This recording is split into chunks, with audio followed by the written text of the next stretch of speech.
人々を海へ駆り立てた。俺の財宝か？欲しけりゃくれてやる。探せ。この世の全てをそこに置いてきた。男たちはグランドラインを目指し夢を追い続ける。世はまさに大海賊時代。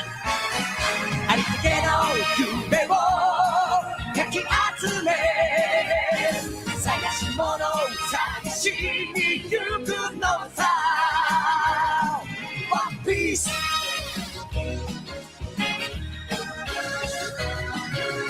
羅針盤なんて渋滞のもと熱に浮かさ We are so back.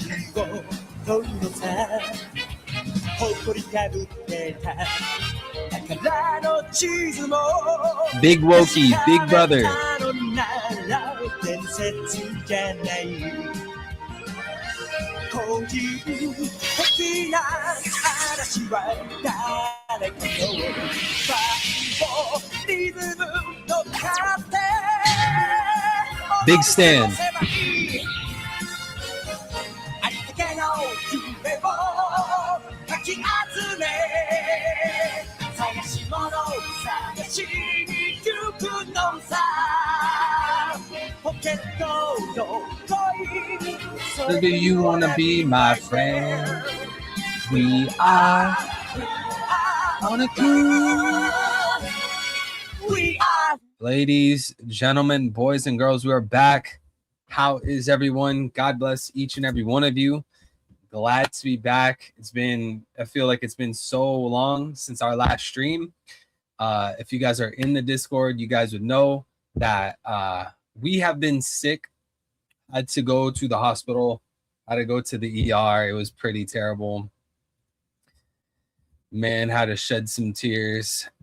Whole body was just completely, it felt like my body was obliterated. Honestly, felt like I got hit by a train, especially my back. Felt like my whole body just, bam, got hit by a train. Then on top of that, I could not stop vomiting. At one point, I was dry heaving, pounding migraine, bro. I actually, at one point, like when I was on the hospital bed, I thought I was going to die. Like I was drifting out of consciousness. I thought I was out of here, chat, but we're back. Glad to see you guys. PB&J, God bless. Stan, I think it might have been some type of food poisoning. The doctor said it was how do you say it with a B? Dyspepsia or something like that. And then you know what? I had to drop so much money on this. Like out of the blue, having to drop all this money for the hospital visit and the meds. Oh man, dude. And taking time off from work on top of that. Chat, that sets us back. The medical industry, the health industry is totally predatory. They charged my wife for a freaking mask, a face mask. Oh, you want to be in the hospital? Well, you have to buy a face mask. You have to pay all this money for the different type of blood tests. You got to pay all this money for all the different type of meds. Then they forced me into an x-ray. What happened to the camera? Forced me into an x-ray. Bro, all types of stuff, man. Hold on, let me fix the camera. I don't know why we're having these issues already, but we're back. I'm glad to see you guys. Deans, God bless you, bro. Thank you guys so much. Stan, as well as Wang Wokey. Guys, today's going to be a fun stream. It's going to be a fun stream because a few things. First off, I have not read the chapter. I think I did read the spoilers early on, but then I got totally obliterated. So I genuinely don't really remember much about the spoilers or from what I read. I think that they might have revealed the guy that's smoking the cigar. Maybe, maybe not. I'm not entirely sure, but other than that, I'm not really sure what's going on with the chapter. I didn't read the chapter reaction, one, because I was sick, and then two, because we didn't do the spoiler reaction streams. I was like, you know what? Let me just not read anything at all. And then we're going to go straight into the chapter reaction when we're ready. Just raw, fresh reading. Guys, we've been doing our own reading in here, doing a little bit of studying. You see this, chat? Actually, these first notes in here, these are on the Eucharist. But chat, we've been reading that epistemology, chat. We've been reading some philosophy, some epistemology. We've been playing a little bit of Yakuza, but mainly trying to recover, man. I must have slept an entire day at one point. I think it was like might have been either Wednesday or Thursday. The entire day, I was just MIA. I was just sleeping. I had to sleep 24 hours straight, it felt like. I woke up for like an hour, ate a small meal, and I said, yo, forget this. And I crashed. I went back to sleep. But Johan, God bless you, bro. As well as Vincent. I'm glad to see you guys here. Anyways, I got distracted. So first of all, we're going to have a genuine raw reaction to the chapter. That's the first thing. Second thing, I am considering doing the open mic today. But of course, chat, if you guys want to have the open mic, you guys got to help your boy out at the top of the stream chat, or I guess the bottom now where the pinned messages go. We have the Stream Elements link. You guys can hit us up on Stream Elements, where we don't lose a big chunk of your support. Unlike YouTube, YouTube's total robbery. If you guys are donating on YouTube with Apple devices, 60% is gone. Vanish. But if you guys hit us up on the Stream Elements, we get to have 99%. Of course, chat, donations, all of that stuff, 110% optional. I love all you guys the same. We'll be reading all chat messages, regardless if you support or not.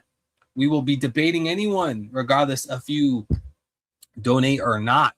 Okay, so if you want to donate, or if you want to debate Emu, you want to debate Blackbeard, you want to debate philosophy, religion, geopolitics, whatever, One Piece, I'm looking for all the smoke. And third thing that's going to make this stream so fun today, chat, is the fact that King J, the one and only King J, put together a very important document. King J wrote a paper. Okay? What is this paper King J wrote? You might hear King J wrote a paper, but who cares if King J wrote a paper? A paper about what? You guys want to know what this paper's about? It's a very important paper. This paper is about, let's just read the title of it. All we got to do is read the title of the paper, and you guys will see why it's going to be such a glorious read. We'll try to do it on stream today. But what is this paper? It is titled Why Emu is the Final Villain and Why Blackbeard being the final villain makes no sense. Now, I didn't really help him write this out. I didn't even read this paper yet. I haven't read this article yet. So I'm very curious to see how he puts his argument together. I'll be completely honest. If there's certain arguments or certain routes that he takes that I think are weak, I'll critique him.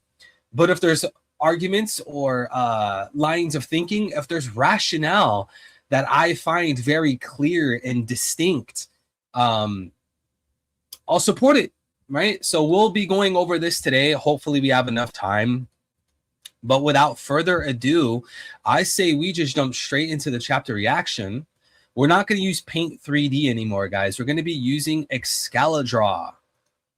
Okay. Now, I'm not affiliated with Excalidraw. I don't know who owns this website or this app, but this app is awesome. It's called Excalidraw. You guys can draw things in an infinite pad. You can insert images and shapes and different colors. It's very useful if you guys need a mind map. So you guys are that kind of person like me.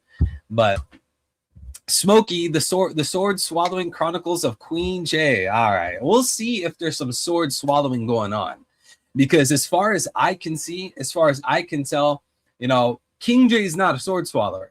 Well, actually, maybe sometimes he's a sword swallower, But in many arguments and debates that I see King Jay in, or debates that me and him might be in, we're not really appealing to Zoro. We're not trying to suck and swallow swords. Of course, people are gonna go against that. People are gonna say that we're sword swallowing, that we're Mihawk riding, just because we have Mihawk over other characters. But I don't think the amount of love you have for a character is an argument.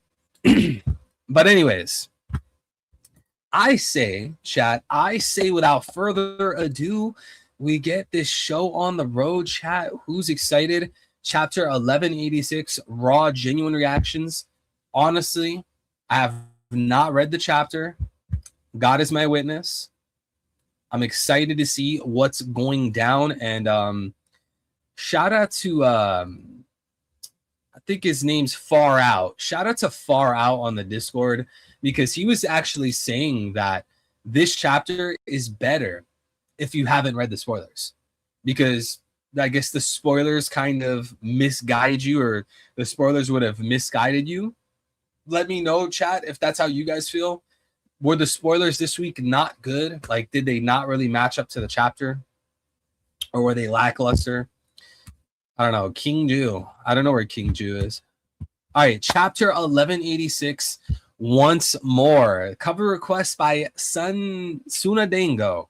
Loki covertly drawing Ida, who is secretly amused by it. We love some Loki love. Loki's one of the best characters. Such an awesome guy.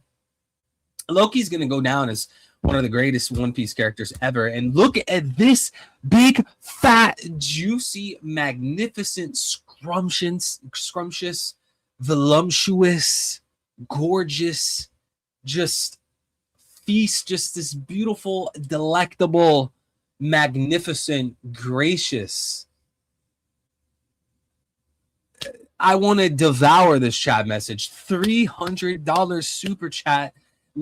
Or not even super chat, Stream Element, which is 100 times better than super chat.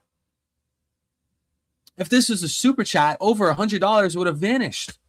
Thank you, bro. I really can't put into words how grateful I am for your immense generosity, your next level support. Thank you so much, bro. See, it's people like Smokey that make this possible. Because, chat, I got to take care. I got to feed my wife. I got to buy her more books. You see the shelf behind me? Got to buy her books. We got to go on vacations. We need to get a home, a better home. We need to get a kid. Bro, we're trying to create generational wealth. But as long as I have Smokey, I'm just kidding. No, but really, I'm just kidding. God bless you, Smokey. Thank you so much, brother. You are a real one, certified friend, amazing supporter. I truly can't thank you enough, brother. May God bless you and your beautiful family many more years, bro. Let's go. A beautiful day for some One Piece, isn't it? Isn't it always a beautiful day for One Piece? Every day is a great day for a new One Piece chapter. Page 1, let's go. Don't give up. Brooks passed the world government versus Esperia. Oh, you know what? Actually, I do remember one thing about this chapter, because I commented on Discord. I commented on the chapter on Discord. And I think that's because, like, I saw someone say something about this chapter, and then it inspired me to post something about the chapter. But no, I didn't read the full chapter, guys. I'm gonna save what I said on Discord till later in the chapter. We'll talk about it in a bit, but winning independence is our only shot at survival. Why? So we see Brook. There's some kind of vortex on Brook's head. Okay. We see this smoker guy. We see Gunko. We see, I don't know, is that Mars? We need a medic, quick. The king is in critical condition. Big bro, hang in there, big bro. Please, you've gotta. Okay, so my thing ever since last chapter is, how does Brook make it out alive? In this situation, there's no real reason why Brook should survive. He is up against Gunko, don't be reversied. a Holy Knight, and presumably a Gorosei member. I need to know, how does Brook survive? Or does this play into his devil fruit? Because I actually don't really remember when exactly he ate his fruit. Chat, is it even confirmed when exactly Brook ate his devil fruit? Big bro, are you a fan, mister? Don't call me master or mister. Yo ho ho ho. Well, I suppose I'll just call you Big Bro. Big Bro. Yeah, this is actually sad for Brook. Big Bro. We got Emu there with that. Is that a crown? Because ever since we got Emu's actual design unveiled and revealed and released, we don't actually know what that pointy thing is. Maybe it's a crown, because it doesn't seem to be the horns, right? Where's that damn medic? This sudden intrusion is quite the inconvenience. Slam. Brook, you know that guy is dead already, right? Huff, huff. You, who are you? What have you done to Princess Shuri? You see, I've watched over Shuri since she was a baby. She's totally incapable of this. There's nothing I don't know when it comes to a princess. Okay. Which, by the way, this is, I don't know if you guys feel the same way. I think this is yet again another hint. This is Oda leading us to the idea, or at least leading me to the idea, leading me to the belief that something similar was done during Joy Boy's day. Past Joy Boy's day. I think in the past, probably Void Century times, Emu is Domi reversing people. Maybe that's even how Emu had 19 kings under his or doing his bidding.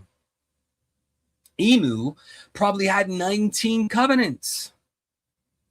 Right? 19 kings banded together to overthrow the D-Clan. We already know from Emu that the D-Clan are the people who once opposed Emu. And Emu's motif, Emu's MO, is to go to a country and have the king of the country be Domi Reversied. Have a demonic, diabolical covenant with Emu. That's Emu's MO. So if there was 19 kings in the past that worked together, worked alongside Emu, we know for sure that Nerone Emu was in that 19-man group. It seems to me that there's a high possibility that, or even plausibility, that Emu did in fact have diabolical covenants with all those 19 dudes.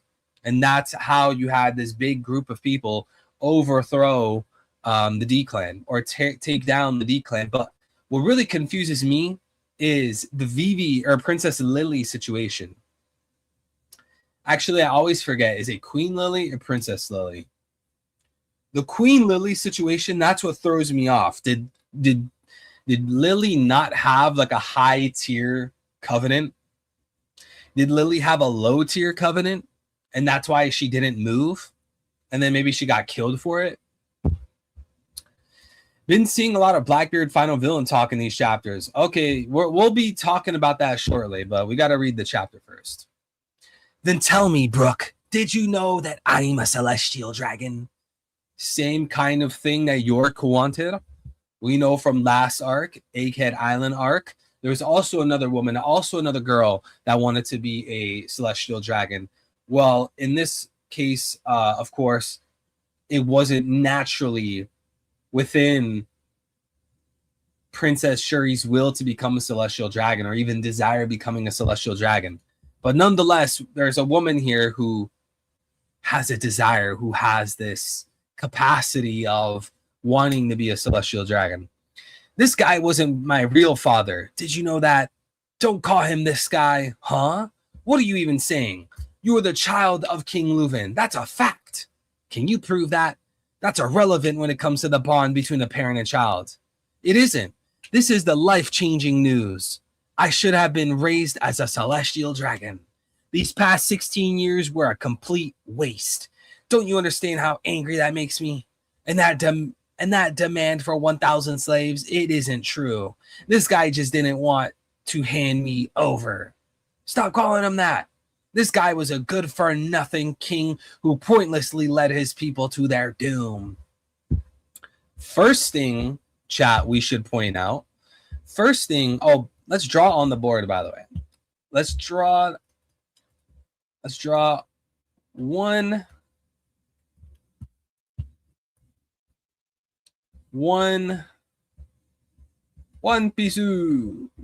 piece. And we are currently reading chapter 1186, right? 1186. Nice. Okay. So first thing that we should point out and discuss in the opening of the chapter, more specifically on page 5, what does Gunko say right here? She said, this guy wasn't my real father, right? I should have been raised as a celestial dragon. Well, who is she implying should be her real father? Who should be Gunko's real father? Apparently, it's not the man who raised her because he's not a celestial dragon. She explicitly says, I should have been raised as a celestial dragon. If she was raised as a celestial dragon, who would her real father be? Is she implying Emu? We know that in sacred scripture, we know in Orthodox Christianity that Satan is the father of the demons. Satan is the father of all lies. Now, notice how Gunko is here lying.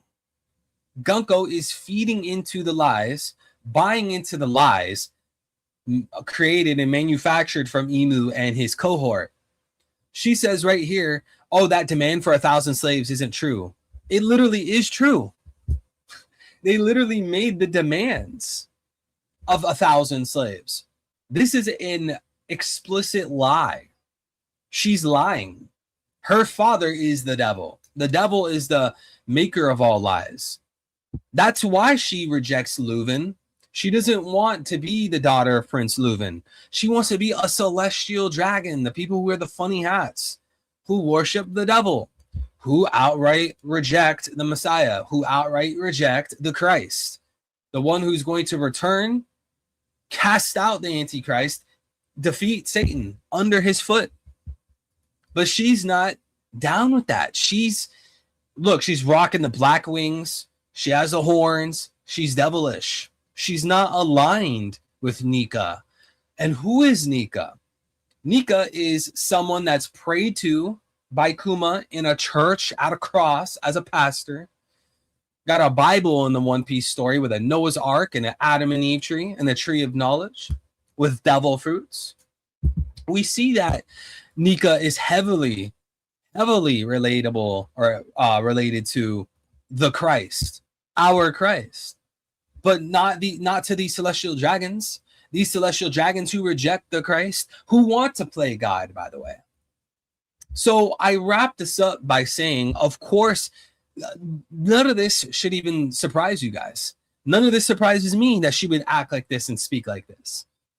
We knew from the jump, chat. We've been saying for years, go on the channels. Go to even my previous channel. We've said for years, Emu will literally be the devil. Literally Satan. Literally. Not metaphorically, not like, oh, Emu parallels the devil. No, Emu is the devil. The greatest trick the devil ever pulled was convincing the world he didn't exist. We popularized describing Emu like that, which is obviously not originated from that hasn't originated from One Piece.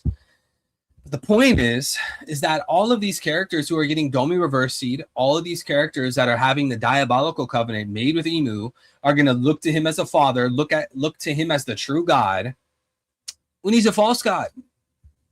When the true God, the Son of God, the Messiah, the one who brings joy to the world, the light of the world, is going to cast him down into the pit. And I got a feeling this chapter we're going to see a little hint of that. But anyways, next page. That's why I made him take responsibility with the king dead. or that's why I made him take responsibility. With the king dead, this war can end, but defeat will make our nation a lawless land. That is no longer my concern. Knight of God, Saint Manmayer Grow. I remember now. There was a kid with an afro among Candel's attendants. You weren't allowed to come near me. Okay, so interestingly enough, this guy has the eyeball stuff going on, and he's a Manmayer. So is it confirmed that Princess Shuri is a Manmayer? I know Vince and Smokey. I know Vince and Smokey were telling me about this on recent streams. Shout out to Vince. Shout out to Smokey. And if anyone else in chat was saying it as well, shout out to you guys as well. But I remember Vince and Smokey, we were recently on open mic calls on the stream. They were thinking that maybe Princess Shuri's a Manmayer. So it's interesting that this new character, this Knight of God, Saint Manmayer Grow, he has the eye stuff going on like Princess Shuri, but he's a Manmayer. This, to me, I mean, we can't say for sure, unless, I mean, it was already stated that Princess Shuri is a Manmayer just off of the eyes. And I obviously understand the argument, right? There's this very, very unique thing going on with, I don't even know how to describe this eye style. You guys could look, Gunko's eyes, Grow's eyes. It's a very distinct style. It's appearing in the story, and you know, Gunko and Grow at a very close time frame. I obviously understand the link between Grow and Gunko on the basis or off the premise that they're both Manmayer, but it's not entirely confirmed. It's just like this, to me, this is like one of those things that's like 99% implied. Imperial outfit. Manmayer equals Rockefeller. How so? How does Manmayer equal Rockefeller? You weren't allowed to come near me. That eye. We wouldn't normally come all the way to a backwater country like this to retrieve a single brat. But this kid possesses those mismatched eyes. Being born with that trait is truly rare, and the Great One desires them. I didn't awaken it myself, but she might. Thou hast said too much, Grow. Oh, forgive me, Great One. Hey, Shuri. Huh? Okay, this is very important. This is very, very important. Abigna, welcome back, brother. God bless, man. Very important stuff. Willa Dreams, God bless. I was actually wondering, we brought this up on stream recently. Why are they pulling in Gunko into the Holy Knights? I was questioning, like, did they come after Isperia, you know, just to, you know, have another kingdom under the world government belt? Or were they going for Gunko? We were questioning what was like the ulterior motive, what was the bigger picture, the bigger plan, again with Gunko and Isperia. I wasn't too sure that they would be targeting Gunko, even though, yeah, they ended up pulling Gunko into the Holy Knights, but now we have it right here. Eric, God bless, bro. Now we have it right here. We wouldn't normally come to a backwater country like this to retrieve a single brat, but this kid possesses those mismatched eyes. Being born with that trait is truly rare, and essentially, Emu desires them. Mismatched eyes?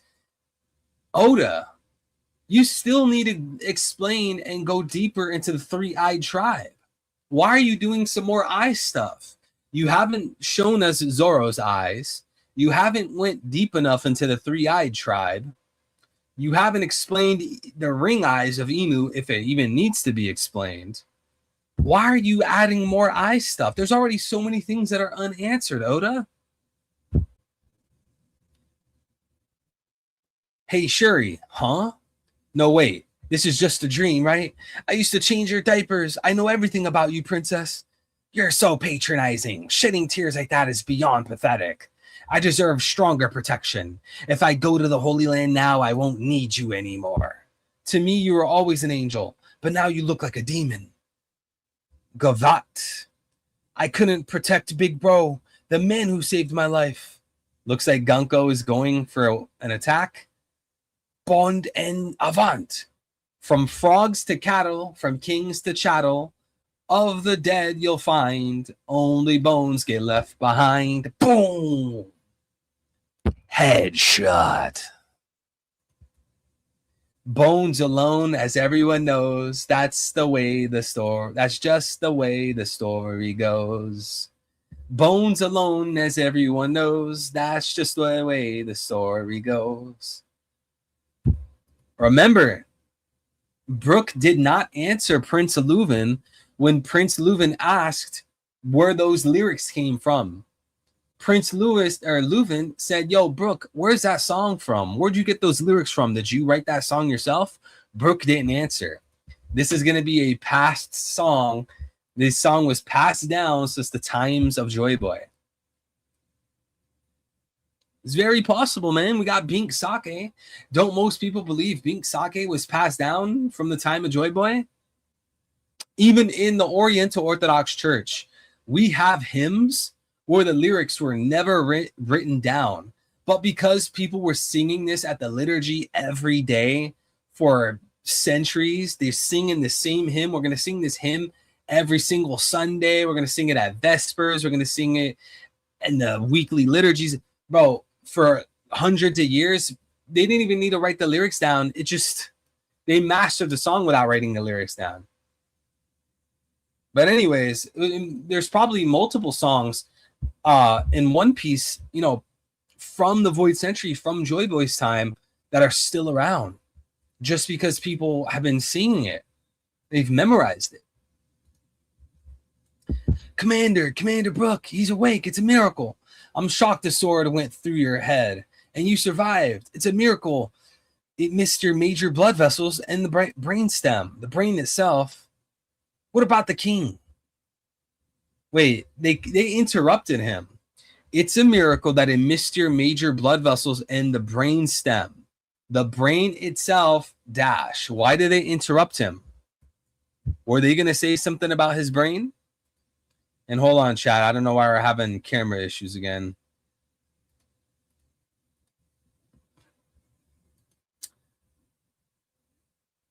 Guys, you already know we've talked about this on many streams before. So many streams before. Oda loves to hint something very important by having a character speak on it a little bit, and then the conversation gets interrupted. They get interrupted. Is there something different about Brooke's brain? I'm just curious what abilities they have. What, the people with the mismatched eyes? The blue eye is related to the yin. The red eye is related to the yang. Wait, how do you know it's blue and red? Did they say that? I'm not sure how much you remember, Commander. We shouldn't give you too much of a shock. No, I want you to tell me. We failed. The king is dead. An eyewitness saw Princess Shuri boarding a government ship. Most citizens have already fled the country. It doesn't matter where they go now. They'll be refugees now. Commander. Oh no, his wound reopens. Commander, stay with us. Commander. Now Brooke is going into shock.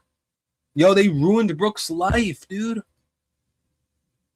Now this is going to make Brooke want to take revenge on the world government, take revenge on the Celestial Dragons, take revenge on Emu. We already got Robin. Robin's down to go anti-celestial. Brooke is now going to be anti-celestial. Who else? Zoro doesn't really have a strong reason to be anti-celestial. But Brooke and Robin, maybe Luffy. Luffy's going to be like, oh, you hurt my friend Brooke's feelings and Robin's feelings. All these countries. Back then, they didn't even know what a devil fruit was. The princess seemed so different after the king's murder. It was chilling. She looked just like a demon. But I always thought I was hallucinating. If that was actually real, though, hey, you guys, Brooke's crying. Do you think it's okay if I put my faith in Princess Shuri once more? Dude, I don't know if that's a good idea, bro. She's possessed by the devil. Unless you somehow sever the bond between her and Emu. chop off her mark. If she is a victim, then run, Brooke. Is that just because I'm their daughter? I want to save her. Princess Shuri, please, everyone, lend me your strength. Dude, I can already see this chapter leading people to argue Shuri for Nakama. I know how One Piece fans are. 1186 is now the beginning of Shuri for Nakama. Shuri's going to be the next... It's not Bonnie, dude. It's Shuri. Princess Shuri's an extra head, dude. Brooke loves her. Exorcism. The power of Christ compels you. The power of Joy Boy compels you. Nice one, Will. No need to be so formal. Let's hurry and smash that ice. I wonder if lightning will do the trick. A radical beam is our best bet. It seems like explosives don't work. What should I do? Man, didn't the streets tell us that this was going to be Usopp's arc? This garbage bum? You just had your spotlight stolen by Brooke. Are you kidding me? Imagine we were reading Wano Weekly. Picture this, chat. Imagine we went into the past and we didn't remember any of this. We get into a time machine and all of this is forgotten. You don't remember anything about Elbaf. You remember nothing about Egghead. Your memory's wiped. Imagine we go back to Wano. And I'm talking to you and I'm like, yeah, you're not getting anything for Usopp in Elbaf. It's actually going to be Brooke-centered. Literally, no one would agree with me. You would not listen to me. Brooke, you know how everyone would react? Do you know how you would react? Brooke? You're telling me Elbaf is going to be centered around Brooke? What are you reading, dude? You need to reread, man. It's obviously going to be Usopp's arc. It has been like 60 chapters. Guys, 60. 6-0. Hasn't it been 60 chapters? And virtually nothing for Usopp? Let me make sure. When did the Elbaf arc start, according to fans? The Elbaf arc began in chapter 1126. Guys, we're on 1186. It has been 60 chapters and nothing for Usopp. Matter of fact, only stuff for Brooke. See, this is exactly why I tell people to stop treating their theories as canon. Why is it so hard for people to not do that? Time and time again, we got to have conversations with people. We have to have debates with people. Hey, look, I understand your take. I understand your theory. But do you not understand that your theory is a theory? How many people made like these humongous towers, these freaking skyscrapers of theories where the bottom 20 floors are just 20 theories stacked on top of each other? What do you think is going to happen if one of those theories are wrong? The whole tower collapses. Your foundation is broken. Now, what's the foundation here? The foundation is people saying that Elbaf is going to be Usopp's arc. They use Elbaf will be Usopp's arc as their foundation. Then they build 20 things on top of it. Well, what happens if that foundation is wrong? Now, what is the obvious response from these people? What's the obvious retort that people will say to this? Bro, theories are just for fun, man. Why are you being such an asshole? Theories are just for fun, dude. Relax, man. Yeah, of course theories are just for fun. Reading One Piece is just for fun. Theory crafting's just for fun. Throwing out our ideas, messing around. Bro, it's all just for fun. But once you try to like debate people, you try to have a discussion, you're going back and forth. There's rules to debates. Do your arguments follow? Are you falling into fallacies? What are your assumptions? What are your presuppositions? Right? There's rules in the laws of logic, you know? Bro, check Discord.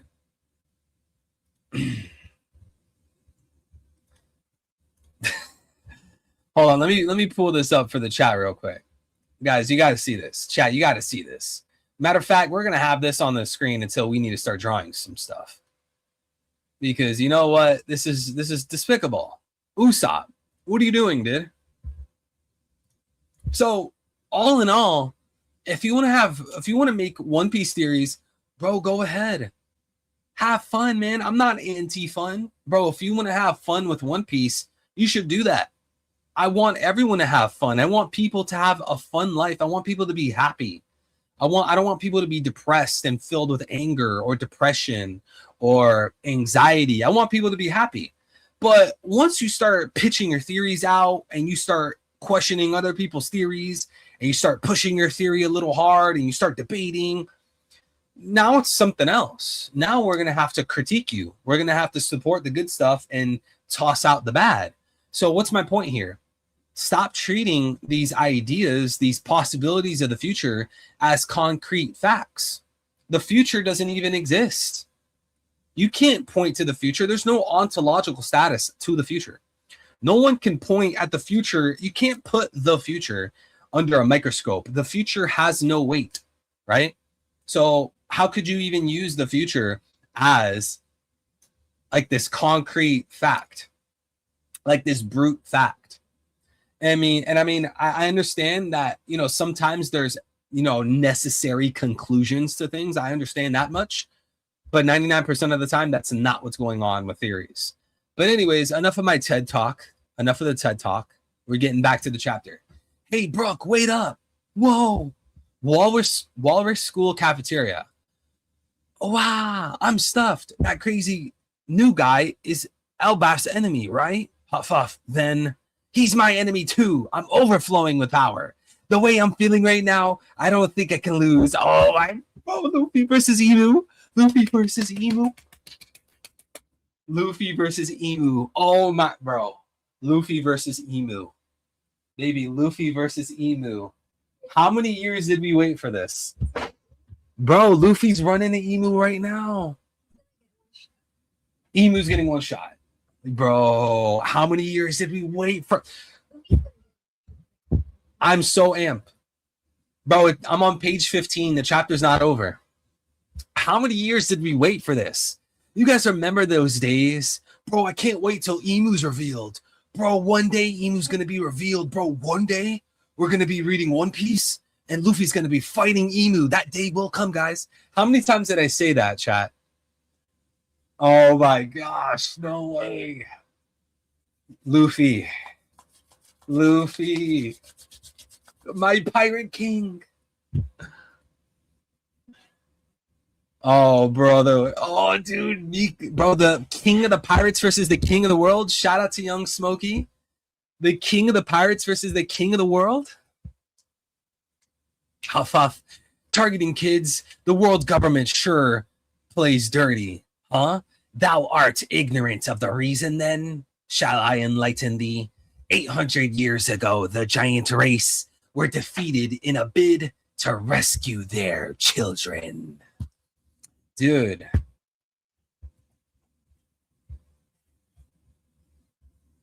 "800 years ago, the giant children faced Mizitsa. Why do I imagine this dude talking like Richard Dawkins? Talking like a snake. 800 years ago.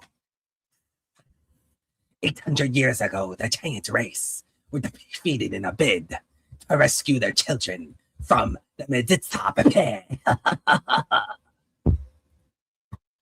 Oh, dude. Notice how these guys are targeting children, and Emu was revealed walking in a tunnel. You guys remember that? Emu was revealed by walking in a tunnel. Oh my gosh. Not revealed as in like remove the silhouette, but revealed in silhouette form. 800 years ago? What are you saying? A few centuries is not nearly enough to change the nature of a race. See, bro's racist. Bro is obsessed with race. He is negative IQ. Bro does not see the forest for the trees. Emu is actually a level 99 tard. He's a bro. It is we are in the big 2026 of our Lord, and he's still obsessed with race. He still hasn't computed that what makes a person, what makes a man is his worldview. This dude is still hung up on race, which ironically, Emu's the one with this twisted, perverse worldview. Targeting children, annihilating entire races, genociding entire islands, enslaving people, hiding history. Oh no, none of that, none of my worldview, my worldview doesn't matter, nor do my actions. The only thing that matters is race. Brain dead. Without fail, thine people inevitably bend the knee.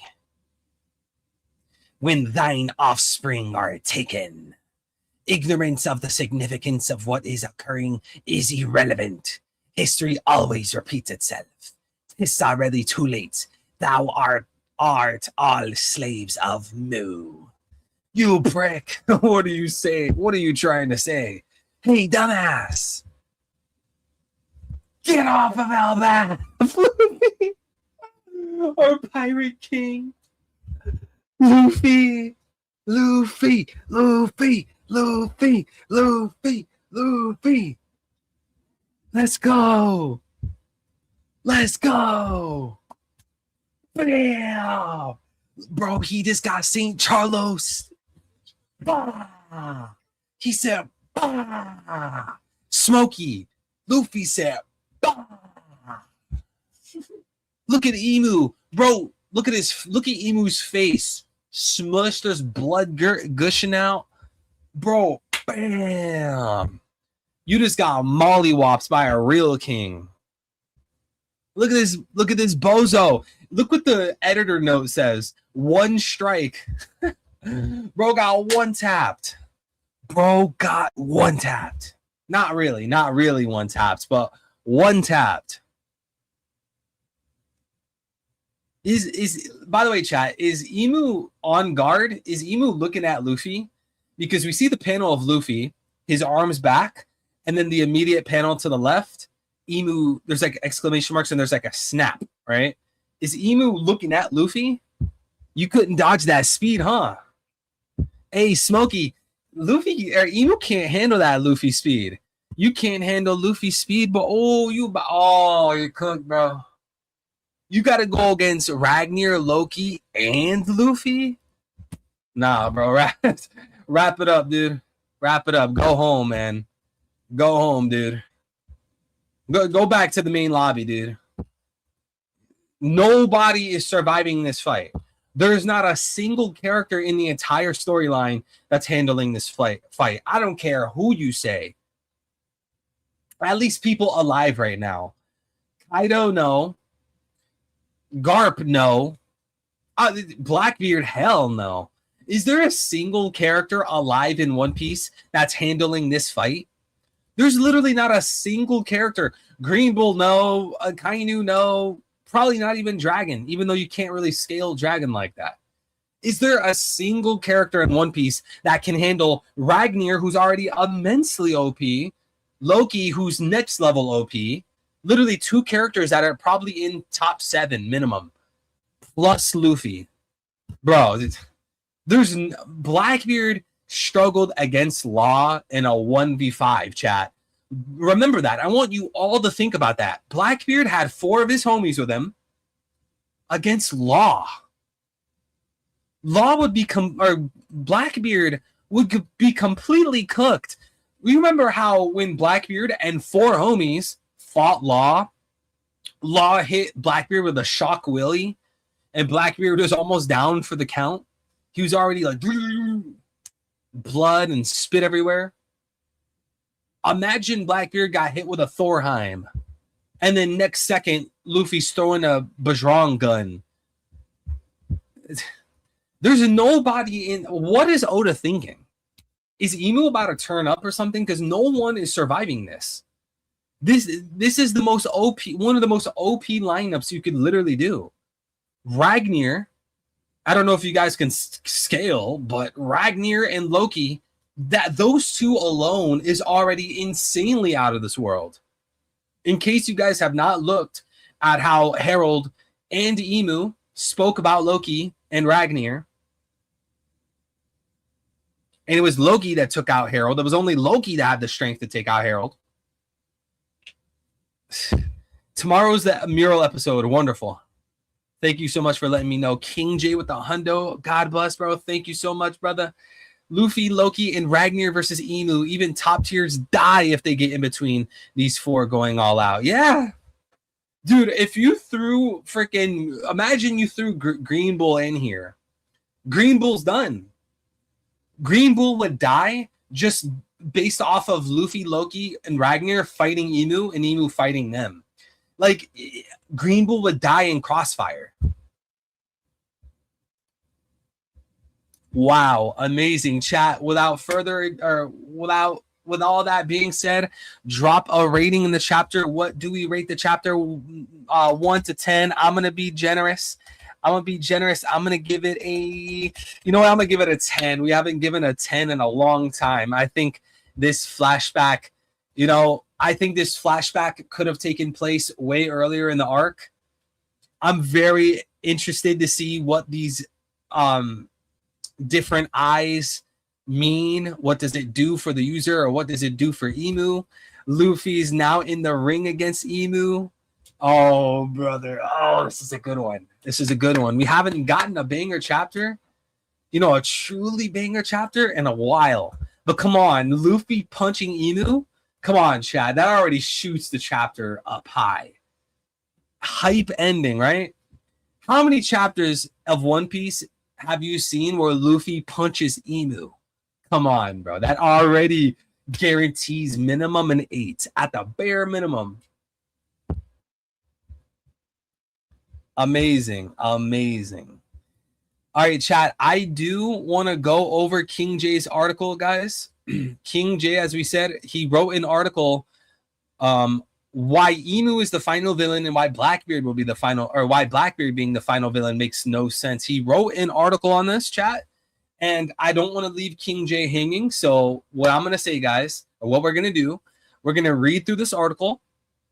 I want you guys to put your comments, questions, and concerns about the article in the text chat. I'll try to respond to you guys.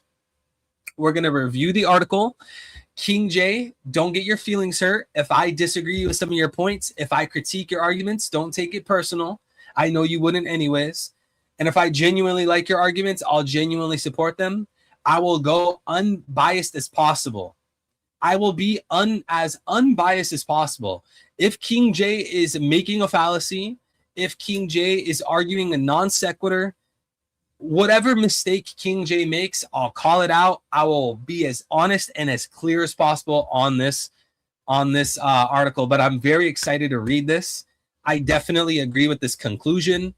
But even though I agree with the conclusion, I might disagree with the arguments. Maybe I will, maybe I won't. Let's read it. And after we're done reading this, chat, we're going to switch to the open mic section of the stream. What is the open mic? God bless you, Gold, One Piece, and Zedeko. Open mic, chat, is where you guys hop into the voice call live on the YouTube stream, where you guys talk to me about your comments, questions, theories, concerns, debate me about One Piece, power scaling, religion, philosophy, geopolitics, whatever you want, you name it. The mic goes to you. The floor is yours within reason. We talk about whatever you want live on stream. We will get to that shortly after we get through this exciting, awesome article written by yours truly, chat, Mr. King J. Let's begin. Why Emu is the final villain and why Blackbeard being the final villain makes no sense. Which, by the way, King J, thank you for the super chat, brother. I agree with you. Anyone entering the middle of that fight is dead. Okay, key points. 1, why Blackbeard has a smaller narrative role in the world's condition. 2, Why power scaling supports Emu more than Blackbeard as the final villain. 3. Why Blackbeard obtaining Emu's Devil Fruit changes nothing. 4. Why Emu struggling against Loki and Ragnar or getting punched by Luffy doesn't stop Emu from being the strongest character in history. And 5. Why a Shanks versus Loki flashback needs to happen. Okay, interesting point here. Number 5. I'm assuming that this is going to be relevant to the overall argument, but it's actually quite surprising to see this listed. A Shanks versus Loki flashback needs to happen. Maybe the Shanks versus Loki flashback gasses up Loki, and Loki being gassed up thus gasses up Emu, which in return puts Emu above Blackbeard. Maybe that's why number 5 is here. I'm not sure, but the world of One Piece has been under oppression for the past 800 years, while its lore stretches back to at least 3,000 years. Although we still don't know the full story, some aspects are already clear. Davy Jones ruled before Emu. I'm actually not sure about this detail. I might have overlooked this, but recently I was trying to read through the Davy Jones lore. I thought it wasn't actually clear when Davy Jones was hypothetically king. King J, if you know when exact, or if you have citation on how you know Davy Jones ruled before Emu, I would like to see that. But maybe that's not entirely important to the argument. We'll see. Emu was once friends with Joy Boy, but the two had completely different political ideals. Okay, I'm fine with that. While Joy Boy believed in liberation, Emu believed in absolute I think you mean domination was the only way to replace Davy Jones' rule. That's interesting. I mean, if I added my own 2 cents to this, of course I'm going to continue reading. But if I add my own 2 cents, I think Luffy and Blackbeard both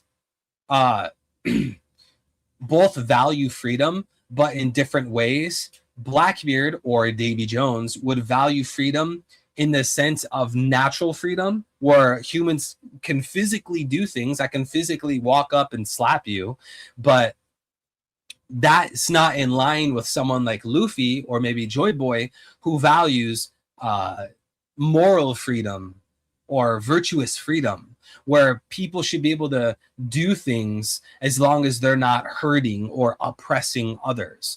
So you can see where like this stark difference where, again, Luffy or Joy Boy is more of this virtuous moral version of freedom, where people should be allowed to exert their will as long as it's not to oppress or suppress other people, versus Blackbeard or Davy Jones, where it's to oppress other people. It's this radical freedom that gives way to pirates graping and pillaging.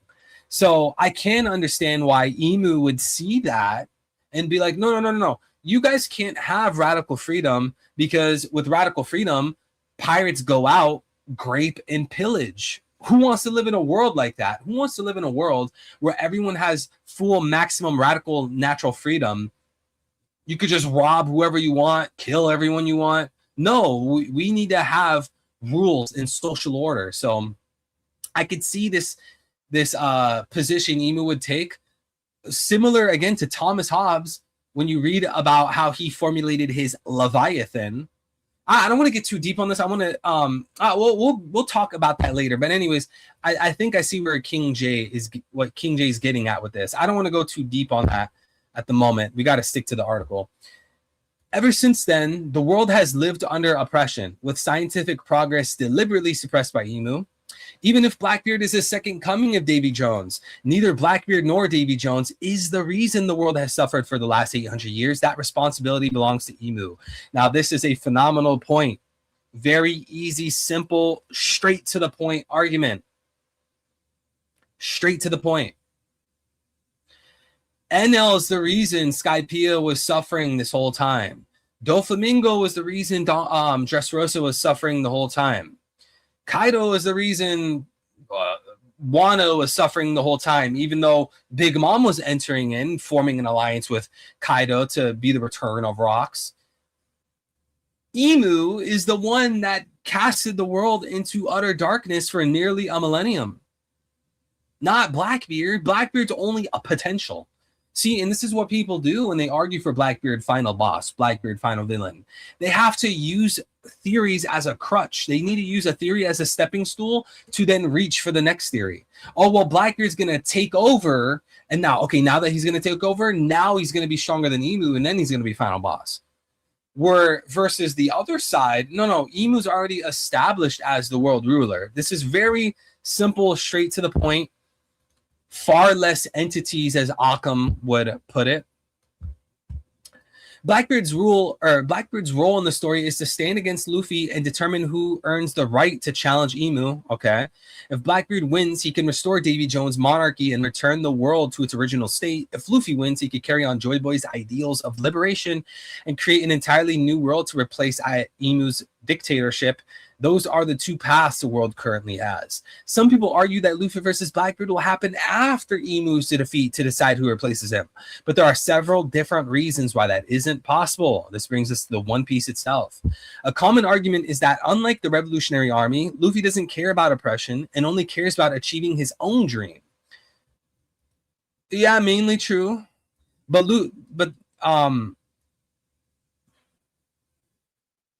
Wait, actually, no. Luffy does care about oppression. I mean, like, Luffy's constantly striving after the One Piece. He's constantly, I'm going to be the Pirate King.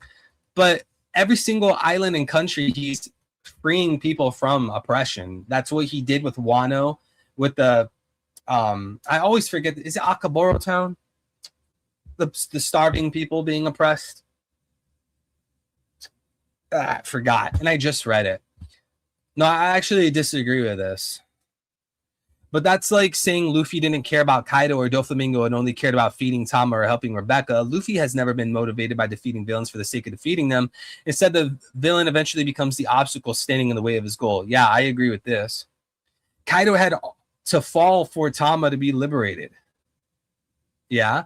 Doflamingo had to fall for Rebecca to be liberated. Yeah. The same logic applies here. Luffy has a dream that we still don't know, but he has clearly stated that it may only become possible after he becomes Pirate King. Yes, another good point. And thank you, Okaboro. Yeah, another simple point here. Luffy and Roger's conversations. Well, Roger, I think my memory's hazy on Luffy because I think he might have pointed this out when he was talking to the Straw Hats around the time of Egghead, when he told the Straw Hats his dream around Egghead.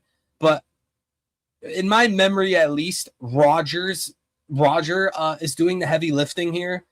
Roger, when he was talking to Whitebeard and Odin, he said, I need to circumnavigate the globe. In other words, I need to become Pirate King.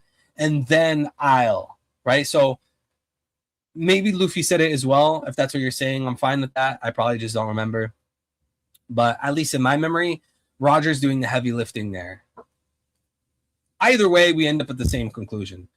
Emu is the obstacle standing in the way of Luffy's true dream, and finding the One Piece is the means to defeating Emu. I mean, that's kind of the vibe I got during Vegapunk's speech. Between Luffy and Blackbeard, whoever reaches the One Piece first earns the right to challenge Emu. Yeah, I guess that follows. I mean, if Luffy has the One Piece, Blackbeard's at a severe disadvantage. Van Augur told Saturn that Blackbeard's goal is to become king of the world. Zebek, I understand the argument here. Saturn was talking to Van Augur in Katarina, and he says the world.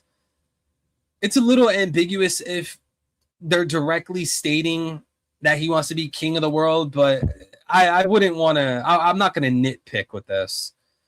Yes, I understand Blackbeard's the son of Zebek. Zebek want to be king of the world. I won't nitpick with this, but I wouldn't say it's 100%. It's probably like 90%. I won't nitpick though. Zebek had the very same ambition, so why is Blackbeard collecting the road poneglyphs? Because the One Piece is the tool needed to become king of the world. I'm fine with that. That's why the idea of Luffy's ultimate dream is simply finding the One Piece, or that Dragon or Blackbeard will be the one to defeat Emu, doesn't make sense. Yeah, I mean, Luffy needs the One Piece to overthrow Emu.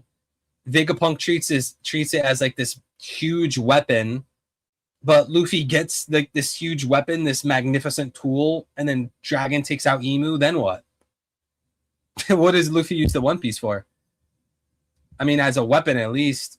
I mean, Luffy could use the One Piece to destroy the Red Line or something like that, maybe. But it's being, when I read through the tail end to Egghead, Vegapunk's speech, is being pitched as like a weapon Luffy needs to use against Emu, against the Gorosei or something like that.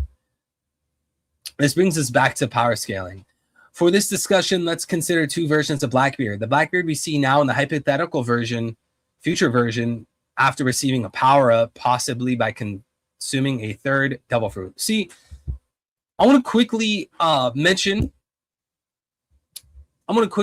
here, King J, the whole idea of Blackbeard getting a future power-up or becoming stronger or getting a third Devil Fruit is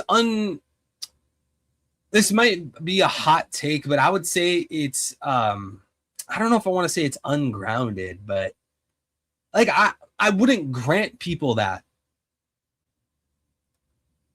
I wouldn't grant people that on the sole fact that it hasn't happened.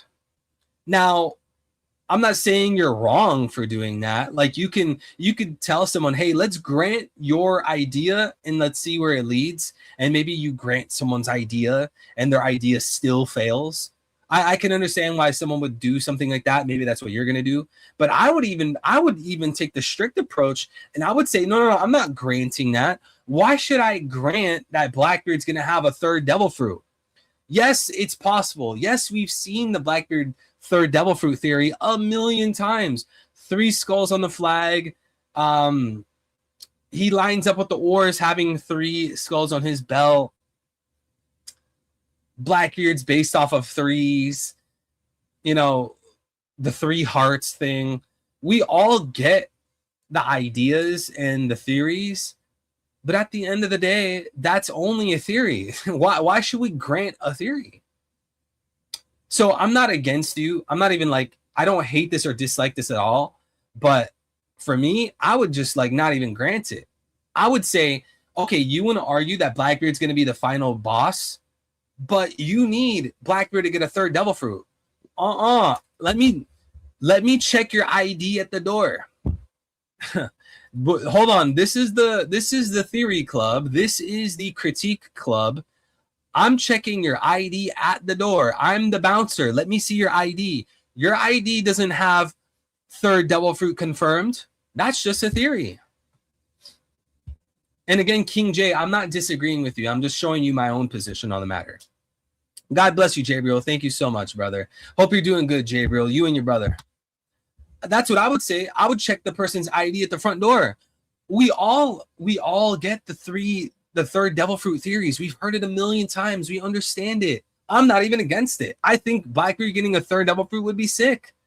It wouldn't be a plot hole. It'd be awesome. I would like it. But that's a theory, though. You can't start treating theories as concrete, brute facts. That's not how it works. That's not how an argument works. So I would check people at the front door. Yeah, I'm not going to grant you Blackbeard's future development, Blackbeard's future power up, and all these future possibilities. Maybe One Piece, maybe God forbid something happened to Oda. Maybe Oda fumbles One Piece. Maybe Oda just writes something very dumb for Blackbeard. You don't know.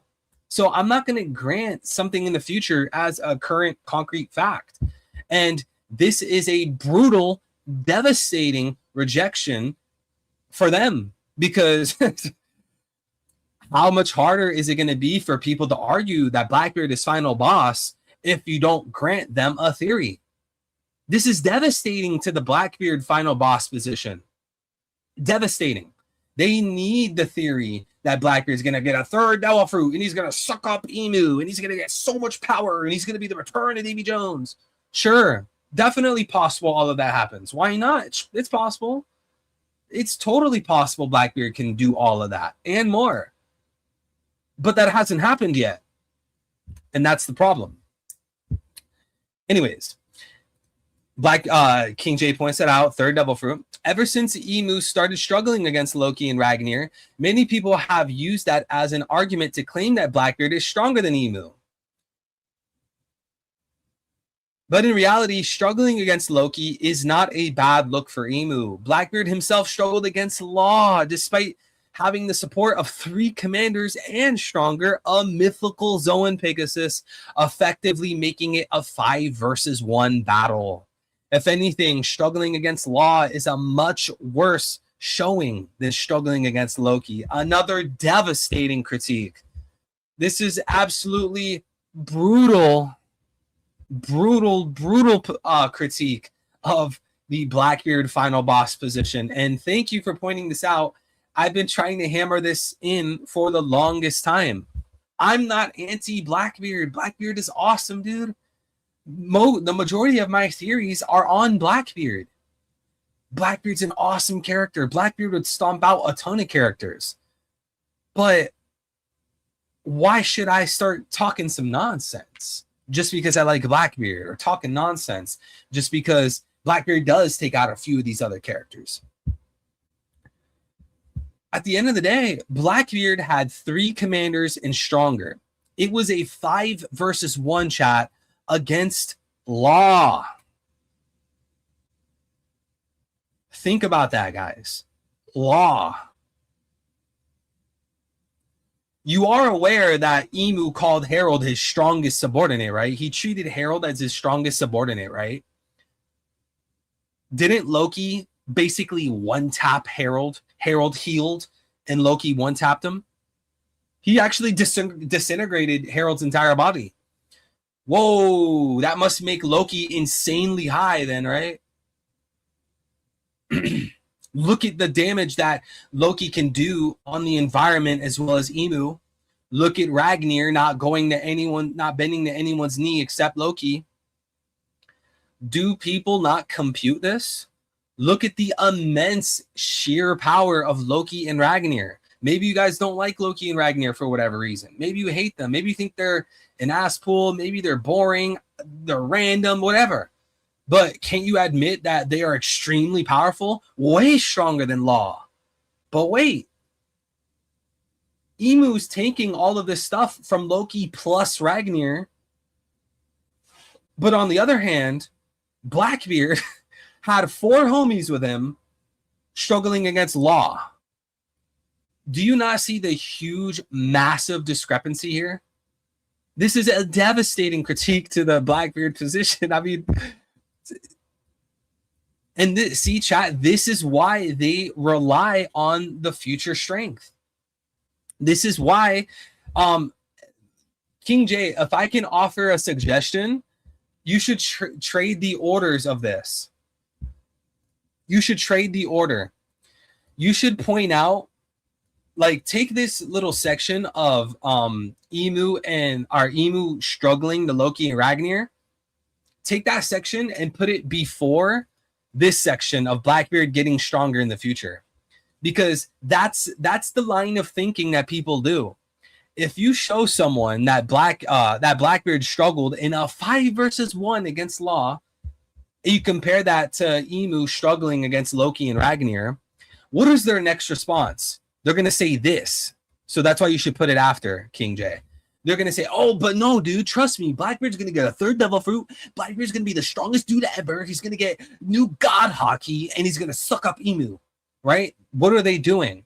They're arguing all these theories. They're getting all of these future possibilities to save them. Because when you look at the facts of the situation, when you are looking at reality, what is reality? Blackbeard struggled 5v1ing Law. Emu is tanking Loki and Ragnar. When they see the reality, they got to start talking about theories. Oh, well, I have a theory Blackbeard's going to have a 3rd fruit. Oh, well, I have a theory Blackbeard's going to suck up Emu. Cool theory, bro, but that's not an argument. You're not going to just throw a theory out and then treat it like it's like a well-established fact. So when you refuse to grant people theories, which, by the way, this theory of Blackbeard getting stronger with 3rd devil fruit, sucking up Emu, blah, blah, blah, this is to boost and bolster another theory which is the whole point of this article, that Blackbeard will be the final boss. But let's continue. Before getting into the hypothetical of Blackbeard getting Emu's Elbow Fruit, let's first power scale Emu against Loki. We have seen 2 forms of Emu so far, excluding the silhouette shown in Marijoa. The first is the blob form that appeared at God Valley in Brooks' flashback, and later in Elbaf when Emu possessed Saturn, Mars, and Goko. The second is Emu's true body, which we've been currently seeing fighting against Loki and Ragnir. Despite Holy Knight Manmare Grollo being present, Emu still had to use Mars as a host to enter the kingdom of Asperia. Just as Mars was a Gorse in Asperia, Saturn was also a Gorse during the God Valley incident. This suggests that Emu can only possess a Gorse as hosts. Gunko appears to be an exception, but she also possesses Gorse-like abilities. Unlike the other Holy Knights, she doesn't age, implying that she shares the deep sea pact as the Gorse. She is also allowed inside the Flower Room, a privilege that no other Holy Knight appears to have. Scopper Gabon stated that Emu possesses the strongest haki of anyone he has ever encountered, including the guy at God Valley. If we take that statement at face value, it means that Blob Emu, while using a host body, is already the second strongest character Gabon has witnessed, while Emu's true body is the strongest. Back at God Valley, we see Zebek, Garp, Roger, Whitebeard, Big Mom, and Kaido team up, yet they fail to even inflict minor damage on Blob Emu, arguably Emu's weakest form. While Loki is currently pushing Emu's strongest form into a difficult fight. This is establishing Loki's strength for sure. Great argument so far, King J.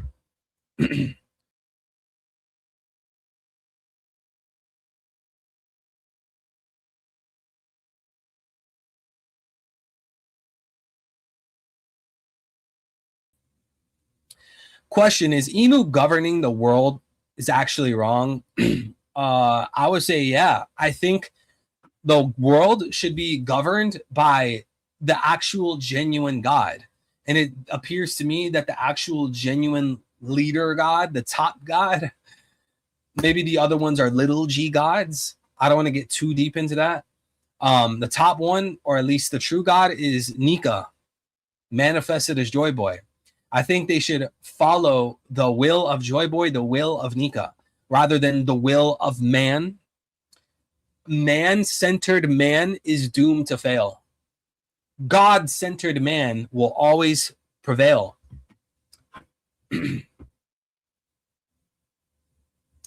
Again, I use this verse all the time. It's one of my favorite verses. The fear of the Lord is the beginning of knowledge, but fools despise wisdom and instruction. So, I mean, you try to tell this to the Celestial Dragons, you try to tell this to Emu, they're not having it.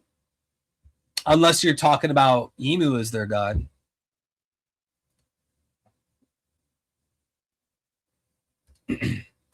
Great question, bro. Great question. Also, I think having just like the idea of putting all of the world's, or the majority of the world's power in one human man is just ridiculous. I don't even think the church is supposed to be ran like that. Even the church should have this structure of synodality. But we're not going to get into that. A common counter argument is that Emu's true body can take damage while Blob Emu is intangible when possessing a host, but that doesn't hold up. When Blob Emu is possessing Gunko, Luffy punches right through the body. However, the moment Loki entered the fight, Emu started actively dodging his attacks. When Loki used Thorheim, Emu immediately dodged out of the way instead of letting the attack pass through. That alone suggests Blob Emu in a host body is capable of taking damage. Zebek and Roger's gang were just not strong enough. In the very next panel, Ragnir permanently froze Emu and defeated the host body. Emu was forced to leave Gunko's body and return to Elbaf in his true form. Even then, Emu couldn't break out of Ragnir's ice to free Gunko. The only conclusion I could draw from this is that Loki and Ragnir are each individually far stronger than Zebek, Roger, Garp, Whitebeard, Big Mom, and Kaido were during the God Valley incident. Another argument is that Loki defeated Harold only because Harold allowed himself to be killed. But that explanation also has problems. Before losing control, Harold told Loki to eat the Nidhogg fruit and kill him. However, after Emu controlled Harold, his goal changed completely. Instead of wanting to die, he began pursuing the Nidhogg fruit himself. That's why Shanks and Gabon fought Harold while buying time for Loki to challenge Ragnar. During that fight, Gabon explained to Shanks that Harold couldn't be defeated until his Conqueror's Haki armor was broken first. The same situation happened at God Valley. Garp told Roger that there is a higher level of Conqueror's Haki known as Conqueror's Haki armor. Zebek's Haki shield was only broken after Garp and Roger combined their Haki into a single attack. Right after Loki ate the Nidhogg fruit, he immediately cut off Harold's arm with a single slash, temporarily disabling his Holy Knight tattoo. Harold regained his senses and begged Loki to kill him before his tattoo arm could regenerate. This means Loki broke Harold's Conqueror's Haki armor in a single strike. Because of that, whether Harold wanted to die after regaining his senses is irrelevant. Good argument so far. It's also worth pointing out that when Loki broke Harold's Haki armor and severed his tattoo arm, he wasn't using Ragnar. He did it with nothing but his hybrid form and his claws. That means Loki, without Ragnar, was already far stronger than Holy Knight Harold with the tattoo power-up. Another good point. Another interesting detail is that Loki was still a child during that fight. Giants age roughly 3 times slower than humans, true? And one panel, Oda states that the 45-year-old Harold was biologically only 15 years old when he became infamous. Loki, otherwise, was only 16 years old when he one-shotted prime Holy Knight Harold. Base Harold was comparable to Zebek, while the current Loki is 63 years old, making him biologically around 21. That means current Loki should be significantly stronger than the version that defeated Harold. That's a great argument, too. I mean, 16-year-old Loki was already immensely strong. Another 5 years on top of that. On top of that, Loki now possesses Ragnar, which he didn't even use when he cut off Harold's arm. He only used Ragnar to finish Harold. So if we've established that Loki without Ragnar is already several tiers above Harold, Zebek, Roger, and the rest, the next step is to power scale Ragnar itself. Harold stated that nobody had eaten a Nidhogg fruit for 800 years, not because nobody tried, but because nobody was strong enough to challenge Ragnar. He even admitted that he might finally have a chance after receiving the Holy Knight tattoo power up from the Great One. That implies base Harold, the same Harold who fought Zebek, was still below Ragnar, while Holy Knight Harold believed that he at least had a chance of challenging it after receiving Emu's power up. A common counter argument is that Harold could simply have been wrong, but that doesn't really make sense. Top tiers in One Piece are capable of sensing Haki and gauging the strength of others, so Harold would have a reasonable understanding of Ragnar's power. It's also important to point out that Ragnar never actually lost to Loki. Ragnar didn't even use his ice powers, which Loki himself admitted he couldn't break. After taking a single hit from Loki, Ragnar simply laughed and handed over the Nidhogg fruit. In fact, Loki's attack shattered his own hammer and knocked him to the ground. Ragnar could have continued the fight, but instead chose to stop and calmly open the treasure chest containing the Devil Fruit. That suggests the goal was never to defeat Ragnar. The real objective was to simply prove that the challenger was strong enough. You know, another interesting point you could try to make is that Loki used his hammer on Harold, right? His hammer on Harold didn't shatter, but then it shattered on Ragnar. Now, someone can argue, oh, well, maybe when Loki used the hammer on Harold, it brought it down to like 1% durability. Then when Loki used it on Ragnar, the 1% durability ran out. I mean, maybe, but could it also be Oda implying that Loki's also throwing out another humongously strong attack, maybe even an attack heavier than the one on Harold? This interpretation is supported, and think about the implications there. This interpretation is supported by Emu's own statement that Ragnar had waited 800 years for a master strong enough to wield him and eventually take revenge against Emu. In other words, Loki didn't defeat Ragnar. He proved that he was worthy of inheriting the god of war's will and wielding Ragnar as a weapon against Emu. It's also worth remembering that Loki was still biologically a child at the time. And 14 years have passed since that event. We still don't know how strong the current Loki really is because we haven't seen his hybrid form yet. Yeah, that's another thing. Imagine hybrid Loki. Oh my gosh. On top of that, Dr. Gerd stated that Loki wouldn't fully recover his strength for several months because of his injuries he suffered from Shamrock and Gunko while he was restrained with Sea Stone. Yeah, Loki's actually hella nerfed fighting Emu. So the current fight is taking place under unusual circumstances. Emu is nerfed because he has a weakness which by the way, even though I'm saying Loki is hella nerfed, even though Loki's hella nerfed, he's still way above law. So don't get it twisted.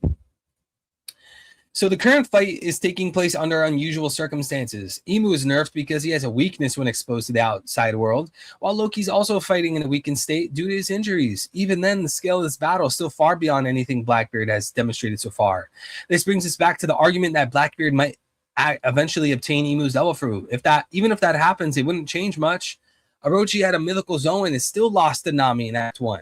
And the Scabbards in Act 3. A powerful Devil Fruit alone doesn't make someone the strongest. Emu isn't powerful because of his Devil Fruit. As discussed earlier, Skopper stated that Emu possesses the strongest Haki of anyone he's ever encountered. On top of having the greatest Haki, Emu also has Maki.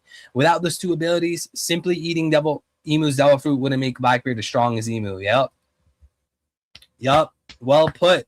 Blackbeard, where's Blackbeard's Conqueror's Haki armor? Because that's going to be another theory. Notice, for people that think Blackbeard's the final boss, it's nothing but theories. Theory. Look, if you would just grant me my 10 theories, then it would be obvious that Blackbeard's the final boss. Emu has, presumably has Conqueror's Haki armor. Where's Blackbeard's Conqueror's Haki armor? Emu has Maki. Where is Blackbeard's Maki? Blackbeard struggles against Law on a 5v1. How would Blackbeard hold up against Loki and Ragnar? I know Blackbeard already possesses 2 Devil Fruits, but those abilities still don't make up for the gap in Haki and Maki. After all, those 2 Devil Fruits weren't enough to defeat Law. A fighter around first commander level without a serious struggle, despite Blackbeard having a 5v1 advantage. Blackbeard also nearly lost to an old Nerf Sengoku in Marineford. That's enough to show that even both of Blackbeard's Devil Fruits combined are still inferior to Emu's Haki and Maki. So adding Emu's Devil Fruit wouldn't suddenly close the gap. We also know that Shanks was ultimately responsible for stopping Loki, with the entire nation of Elbaf joining forces to bring him down. Earlier I explained why I believe Loki and Ragnar each are individually above Harold, Zebek, Roger, and the other God Valley legends. If it's eventually revealed that Shanks got stronger after his fight at age 25 against Harold and later defeated both Loki and Ragnar by himself, that would place Shanks above the combined strength of 2 emperors, which would naturally scale Mihawk and Emu even higher. Whether it's because of Vivi or something else, once Emu does the ritual to finally remove his weakness to the outside world, he will get 1 more power up, pushing him way ahead of Loki. The gap between Emu and Blackbeard is simply too large. Even giving Blackbeard 5 more Devil Fruits still wouldn't be enough to put him above Emu. And even if we completely ignore the power scaling, the narrative still points in the same direction. As I explained earlier, Emu is the reason the world has remained oppressed for the last 800 years. Blackbeard's role is that of a challenger competing for the right to claim the One Piece and challenge Emu's throne. The story has always been about Luffy liberating the world from Emu. Blackbeard and Dragon are not the warrior's liberation. Nika is. Bow, bow, bow, bow, bow, bow, bow. Dude, Blackbeard final boss is in the dirt. Anyone that wants to bring up this debate from this day forward, King J, send them this document on Discord. Anyone that comes in this chat, anyone that comes in the Discord, yo, Blackbeard's the final boss. I'm going to tell them, yo, go to the Discord, go to the general chat and look at the pinned messages. I want you to read emu final villain.pdf because I'm done debating it. You've crushed it, King J. Therefore, Luffy's final dream involves defeating Emu to achieve it, thereby unintentionally liberating the people just as he has done in every arc. So it is my sincere belief that Emu is the final villain. Wow. Wow. It has finally been put into the dirt.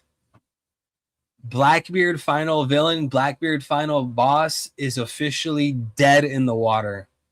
It is nothing but theories. It is nothing but emu slander. It is nothing but, just trust me, bro. It is incredulous.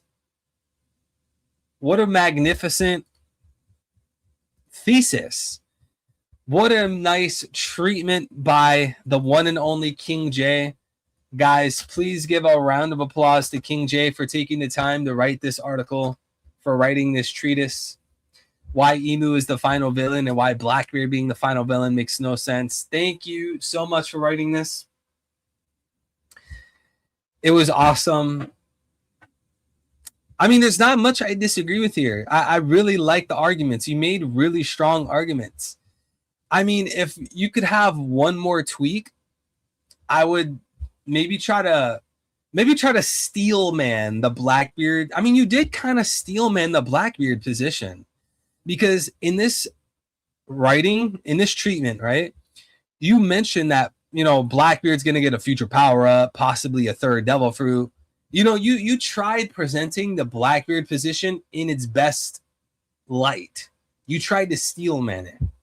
Maybe try to steel man it a little better, you know, try to make their position look as strong as possible, and then it still loses. I think that's what would happen, but I think this was fair. I don't think this was biased. And to be honest, King J, I know you. I know myself, and I know you, King J. We have no reason to be biased for Emu. There's literally no reason. If we felt that Blackbeard was going to be final boss, we would say that.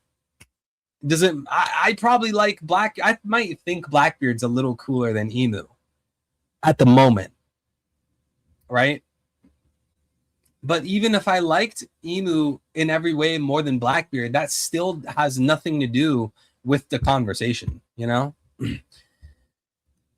Nonetheless, King J, thank you so much for sharing that, bro. That was a great read. I think we're going to switch to the open mic. Join. Let's say join. Hold on, the stupid cord's getting in the way. Join open mic. All right, guys, we're going to get into the open mic calls. I feel like using StreamYard today. Mods, if you're in the chat, go ahead, guys, like the stream, comment, subscribe, hit the noti bell. If you want to go above and beyond supporting the channel, help me take care of my family and set up my future, you guys will hit the Stream Elements link at the top of the stream chat, or maybe it's at the bottom. I'd greatly appreciate it. Oh, look, you guys can see me in the mirror. We're going to switch to open mic. If anyone wants to come debate me, share your comments, questions, theories, concerns, please come talk to me live on stream right here, right now. Debate me on One Piece, religion, philosophy, geopolitics, whatever you want, just not sports. I don't care about sports ball. I know that basketball has the I think they have the finals. Soccer, aka football, has the World Cup. I don't really care about sports ball, so don't debate me on sports ball, but debate me on epistemology, debate me on metaphysics, debate me on whatever you want. We're here to have fun. Mr. Smokey. Oh, I got a debate. Why do? Why is Psyduck a god tier Pokemon, and why does he destroy the whole verse? Because Psyduck actually has a maxed out psychic stat, and his psychic stat actually is quadruple that of Mewtwo, and his speed stat is actually quadruple that of Alakazam. So by the time he hits anything, they're pretty much dead. I like He it. also breaks through like mold breaker, right? So if a Pokemon has like they can't be one shotted, he bypasses that. So he one shots them. I thought his ability was Cloud9 or Dent, but hey, I like it anyway. I like it anyway. So we gotta talk about something extremely important with the leakers, okay? Pew Peace, do not put that Growlo, whatever you want to call him, is Gunko's biological father in the spoilers if we do not get a text box for that. Because I was so convinced all week that my Candle Jenny 2.0 or my Candle Magnolia 2.0 theory was right. Come on now. They said that in the spoilers. Yes, Pew, read on. Every single YouTuber has covered this from the perspective of Gunko being this guy's daughter is a foregone conclusion. Wow.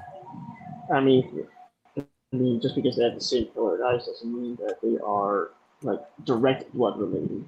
I mean, it does when he says it's as rare as it is. No, but you know what? I'll have to side with Vincent here because they also mentioned something about awaken, right? What if you don't even have to be in a certain race? Maybe there's a certain thing a human has to do to awaken it. Like the third eye, like enlightenment that way? Because we know it's not the devil fruit. She's got the arrow fruit. Like, let me put it this way, right? Someone can awaken Conqueror's Hockey, but they don't have to be of a certain race. Sure. Or someone can awaken Observation Hockey. They awaken their hockey, but they don't have to be of a certain tribe or a certain race. So I think for me, what's really going to tell is when I see him in his color spread, if he has blue hair, and if blue hair is a key characteristic of the Manmayer family, along with the heterochromia eyes being rare in the family. If he has blue hair, that'll be so ugly. Wait, no, he has black hair, or is that like his helmet? It's his hat. I think that's all his hat. Yeah, it's a hat. He's got like them old Air Force, you know, those old airplanes, you know, hat with the strap. You feel me? Yeah. Yeah. Yeah. So, I mean, it could even be like a non-biological thing where, you know, in the case that, you know, Kobe awakened his observation hockey, but that's not because he was like of a certain special race or tribe, presumably. So maybe because in this chapter, he says, if you give me 1 second, he says, the Great One desires them. I didn't awaken it myself. Right. So maybe it's not like just because someone might need to awaken it or not. Listen, I am totally open to the possibility, and I acknowledge that you guys are making points. But right now, Oda is playing with my feelings, man, and these goddamn leakers. Yeah, I don't know why the leakers have to lie. Leakers, why do you lie? I think they're all on Oda's payroll, and he's just paying them to throw shit around just to fuck people over. Oda is one of the biggest trolls on the planet. You know what it is? Put it past it. You know what it is? Those are his trolling nights. You know what it is? The leakers want people to go off all week saying, yeah, my theory was right. My theory was right. Suck it. You suck. My theory was right. And then when the chapter comes out, it's like, oh, wait, no, my theory wasn't right. So basically, egg on my face. Egg on my face. I mean, I would have been happy if it was Kong, but this works too. Kong. Oh, yeah, Kong. You know, I was actually thinking that this was going to be the former commander, but it's not actually confirmed. I thought this could be the former Supreme Holy Knight, the commander. If he was, that would be kind of a weird transition there. Like 70 plus years ago, the Mailman family was at the top of the food chain, and then all of a sudden, 30 years later, the Darling family are up the top.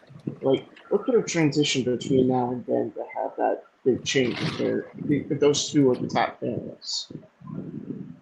I mean, it could just go from family to family. Maybe they take turns, or maybe it's just whoever is the most capable guy, and maybe whoever wins the latest hunting game, that family gets the privilege. Maybe.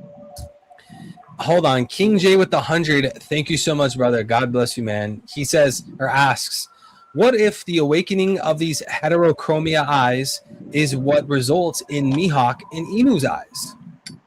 Oh, maybe this is a precursor. This is like level 1, and Emu has like level 3.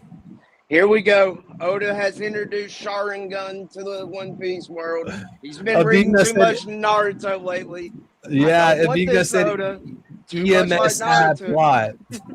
So does this mean it's like the Byakugan becoming the Sharingan? Or just like No, this is EMS, dude.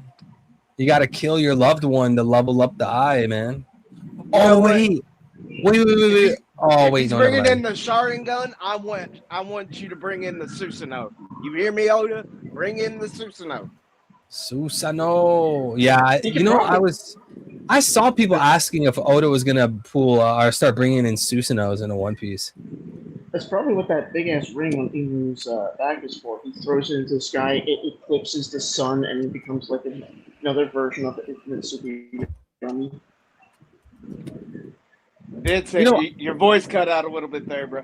Yeah, you got to get closer to your mic. Sorry. It's I okay. think it's just hang on, let me refresh and come back. No, you're good. We can hear you, bro. It's okay. You know, I was thinking, I was gonna ask, like, did Gunko already have these eyes as a kid? And she did. And I was gonna ask because I was gonna pause it. Maybe Gunko had to kill Leuven. She killed someone she loves to get the eyes to turn like that. So it really is like Sharingan or EMS. But no, she was born with those eyes. Yeah. I think, at least from my recollection, I remember she just had the eyes from all her life. Yeah, she had it when she was 7. Yep. I mean, I think you just had them since they were born if they're supposed to be a hereditary thing. And if that was the case, how could the parents not have known that she didn't have the same colored eyes as either of them? Like, was Loven really that stupid, or did he just not care? So this is what I'm thinking, right? We know as soon as the fog kicked into Hesperia, a celestial dragon came and visited. Growl just confirmed it was him when he said, "Hey, I saw you before, Brooke, but you were kept away from me." So we know that the celestial dragon that came to visit Hesperia was this guy who we just got introduced. So my question is, Oda, are you going down the Jenny route, or are you going down the Magnolia or Marigold or whatever the hell Shank's mom name was supposed to be? Johan It's, said, like the meta. Oh, go ahead. No, I was just gonna say it's probably like Marigold. Could be. Johan said, like the metaphor of Darth Vader, who is the father, and Emu embodies the father. Luffy is Skywalker because Nika is the son, and Skywalker is also Jesus because his name symbolizes the sky. All right, use the Force. The hockey is the Force. We recently just had another May 4th. May the 4th be with you. May the 4th be with you. That reminds me of awakening the Sharingan in Naruto, though the trauma of losing someone you love killed her dad. Yeah, that's what I was thinking too, but she already had the. I mean, it could still be kind of like a reference in a way, but And I've she loved, was and born I've with that. and I've loved. Wait. In the chapter, doesn't Brooke say something like to the effect of, "Hey, Gunko, why are you calling him that guy? That guy Yeah. raised you. That's your father, despite your biological connection." That's where Yeah. I thought the confirmation came from, because I thought that was in Brooke's dialogue. Wait, what are you connecting this to? That the fact that she was like, "Hey," that Sherry's like, "Hey, this is my dad," and he's like, "Oh, she's got the eyes." And then when she's talking about Leuven, she specifically keeps calling him that. Basically, okay. So in my head, Sherry right now sounds like a 16-year-old teenager. Oh my God, Brooke, why are you crying? You're bringing all the drama. They literally said she was 16 in this chapter, so she is a 16-year-old. Did you say bruh? No, I said Brooke, but bro, since we're going with the kids, Brooke. bruh.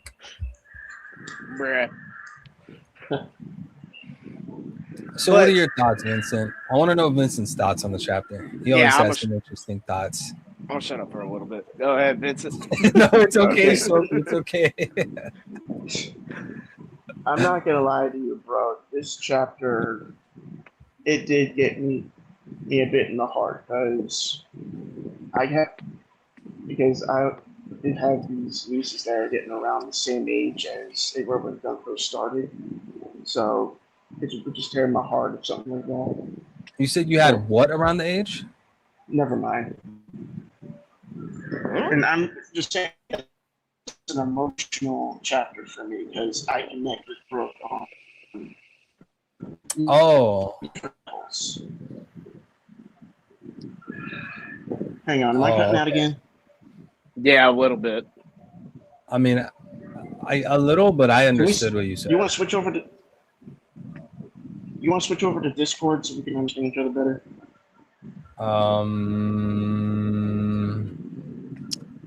Okay, I'll set up the I'm- stage. I'm fine with it if you want to do it. Hold on. It's only if you guys want to. If you guys can hear me, it's fine. Here, let's go on Discord. Let's go on Discord. We're gonna switch to Discord chat. If you guys want to join the open mic, hop on the Discord. I want to see Smokey there. I want to see Vincent there. We're gonna have the open mic on the Discord chat. We're gonna have it in the on the Discord server. We're gonna invite Mugiwara. Oops. We're gonna invite Mugiwara D Smokey, Mr. Mugiwara D Smokey. Yo. But yeah, I mean, I feel for Brooke.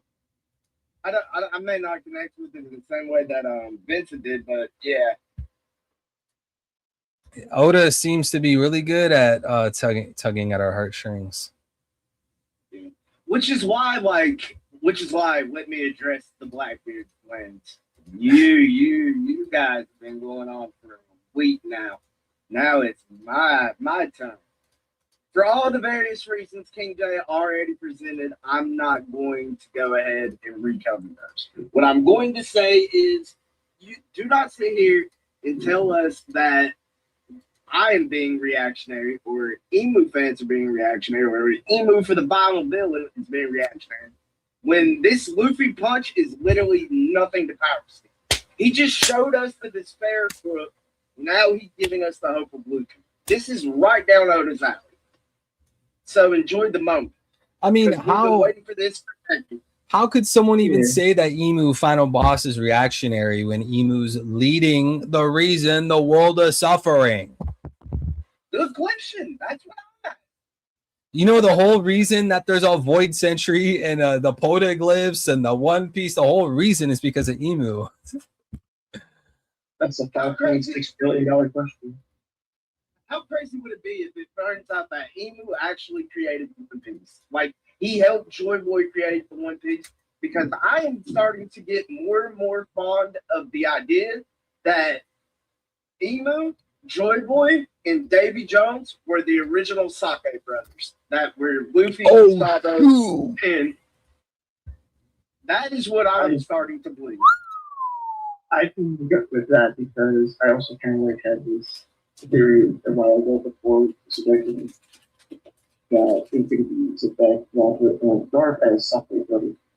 So this would further help King J's favor, because the way he has already expressly said it, and the way I'm telling you that I view it now, I think Luffy versus Blackbeard is Joy Boy versus Davy Jones for the right to challenge the King of the World, and they'll need the One Piece to do that. You're not beating him without the One Piece. One Piece. So this is me saying I am fully sold on the fact that I think the One Piece is a weapon in which Luffy can rule the sea. Yeah, definitely. And since there's been some kind of connection between Luffy and swords a bit, I wouldn't thought the cards would actually just was like a golden sword made out of sunstone or something. Let it be a sword and Luffy's still going to punch people anyway. It'll be Just one use of the the hilt. four diamonds. Just use the hilt and brass knuckles. Zoro be chasing after Luffy, be like, Luffy, give it the sword. Give it the sword. Like Give it the Wano. sword. He's just You're like, not- yeah. He's just, yeah.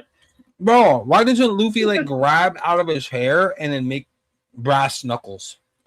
Like grab out of his hair and I now mean, he has brass He knuckles. could. In Gear 5, he could. You've seen him make goggles in the back.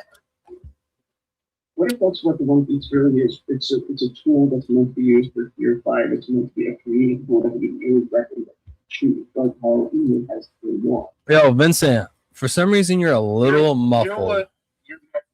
Yeah, that's what I was about Like to I say. can kind of make out what you're saying. Maybe you're too close to the mic. This is all like this, and it's totally talking final boss. I'm just joking. Come Are you on. done satisfying King J there, Greenville? Are you done satisfying King J? Ah, you're so funny. You're so funny. Bro, I can't agree with King J. Not really. It's in your echo chamber. Oh, here we go. Anyway, can you hear me now? Yeah, you sound great. We can hear you. You're like 4K now. Music to my ears. Okay. Spatial What I was audio. saying. What I was Sorry, gonna say. You got something you want to speak up, Smokey? You got something to say to the class? Go ahead. Smokey was the class clown growing up. Okay, I'll go ahead, Vincent. I'm with a bunch of clowns right now. What did I do? You didn't do the reaction stream. How about that? I did it today. I did it now. We're doing it now. He's talking about the break week, asking everybody for suggestions. We gotta start holding you accountable for these break week stream promises, dog. I know, bro. I came through many times. I actually don't remember. Actually, don't remember what happened this last week. I know what happened this week, but not last week. Go ahead, Vincent. We got completely sidetracked. What I was going to say about the One Piece weapon is that maybe it is a tool that is meant to be specifically used for Gear 5, a tool of creation, where it could be any weapon the user so chooses. So it could be a sword, it could be brass knucks, it could even be Ragnar. It could be any weapon you can think of. I like that idea. So it's kind of like his fruit. Basically. Wait, but so does it have to be a weapon, like a sword, brass knuckles, a shield? Like it has to be a weapon? I mean, as we've seen throughout the entire One Piece, like the three ancient weapons are, they're only a weapon if people use it as a weapon. It's like how you see the museums. You see all of these planes, vehicles, and other things that were used at wartime, but are now basically displayed for knowledge. So instead so Imu's idea is to use them as a weapon, whereas Luffy's idea is to just use them to help further knowledge. By the way, how going off of what I was saying about them being Sake brothers, how would you feel if the One Piece was created literally by Joy Boy, Imu, and Davy Jones, and only those three, where their lineages, can use it? I mean, I'm not against that, but like if I speak from intuition, which isn't really that strong, I think Emu doesn't want anyone to have the One Piece because it's like totally antithetical to Emu and what Emu has going on, which makes me think that maybe Emu didn't even have a role in making it. Okay. No, But like that's just like intuition though. Like I can't even prove that, you know? yeah, I'm just operating off of the potential. What if they are the bastardized Sake brother versions of something? No, I really do like that. That'd be sick. Almost like a long-term rival. Because wouldn't that be like similar to Naruto? Because right, Joy Boy was the first pirate, but Davy Jones created the Davy Back Fight. Yeah. So Joy Boy, at least in some capacity, which is hard to say the specifics, predates Joy Boy or predates Davy Jones. No, I think they came up at similar times. Like Joy Boy was the first one to say, "Hey, I'm gonna be a pirate," and because I think these guys' relationships at one point wasn't adversarial, I think Davy Jones was like, "Yeah, I'm gonna go be a pirate too, but I'm gonna go do it my own way." What's up, Gin Marks? Do we know if they said Davy Jones was a pirate specifically? I Like, mean, did the they Davy Back Fight. Yeah, I know the Davy Back Fight, but did they explicitly use the word pirate whenever talking about Davy Jones? I mean, they referenced him as the man that was supposed to be the first king of the world. So I guess that could be chucked up to be like he refused to be a noble, so he became a pirate. That's actually a good question. I want to get very, very specific on the keyword of pirate, though, because if Joy Boy was the first ever pirate, then in some capacity, Davy Jones is after Joy Boy.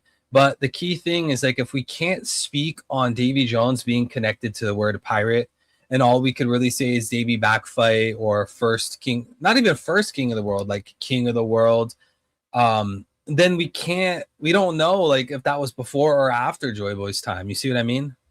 At least if we had like something, Right. like if we had the word pirate, we have something to grab on. Right. So so for me, I have no issue if Davy Jones became a pirate after Joy Boy. But you're right, we do need more clarification to see if they were in fact explicitly in the same era. Because You know? because if, like, let's say, like, it is like nowhere is it stated Davy Jones in One Piece was a pirate. If all we can say is that he made the Davy Back Fight, which, I mean, a lot of pirates do it, but that doesn't mean that the origins was from a pirate. And then he was, potentially the king of the world at one point. How do we not know that wasn't like 100 years before Joy Boy, or 200 years before Joy Boy?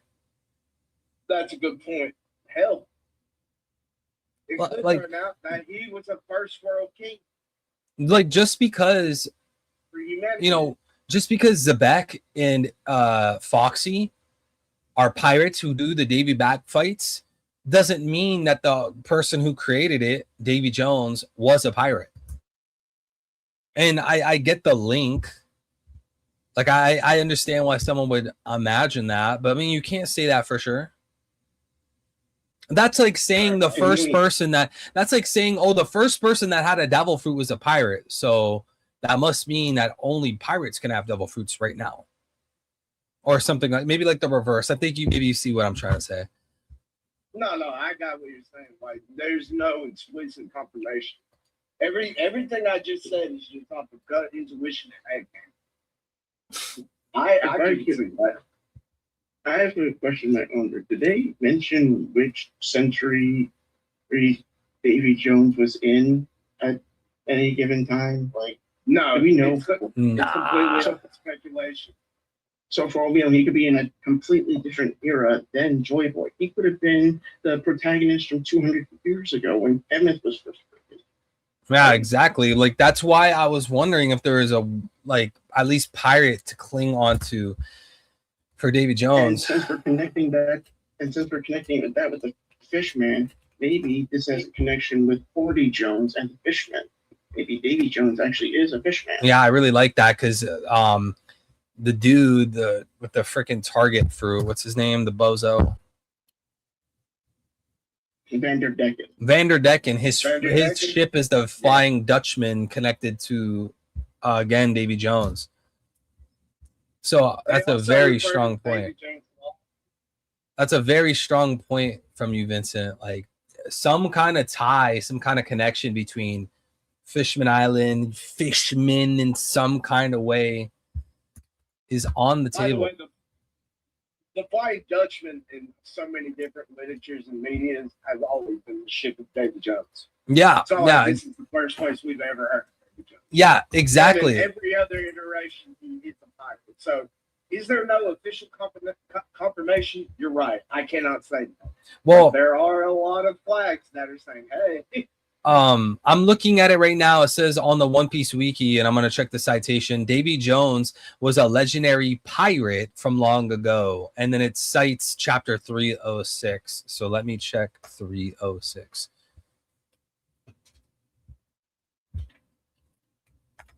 Because then that means either he was a pirate during Joy Boy's time or some point after, but not before Joy Boy, if they're labeling Joy Boy as the first pirate. Unless you want to argue that Joy Boy being the first pirate is false, fake news, but then that requires a whole separate explanation. right." Mm-hmm. What's up, Gabriel? Yeah. Yeah, well, what's good, Jamie? What are your thoughts on this chapter? Well, like I said last week, it's gonna be over soon after the break, and I'm glad that it's over soon. Are you talking about One Piece as a whole, or are you talking about Elbaf? No, I'm talking about the flashback. I'm glad that the Oh, flashback okay. is over. Oh, Okay, Yes. okay. Just wanted to make sure. Yeah. But I came here to talk about what I asked to go more in detail what I asked in the super chat about the way of Emu governing the world. Is it actually bad? This comes down to the philosophical differences. What's the difference between a god and a demon? And then this could be the polarizing ideology of Joy Boy and Emu. This could have been what caused the fraction. So I think to answer your question, for me, I need to see the ideology because Emu is definitely domination. Hey, we need the government to control everything because humans can't help themselves and they end up screwing shit up. So Let me give you good examples, right?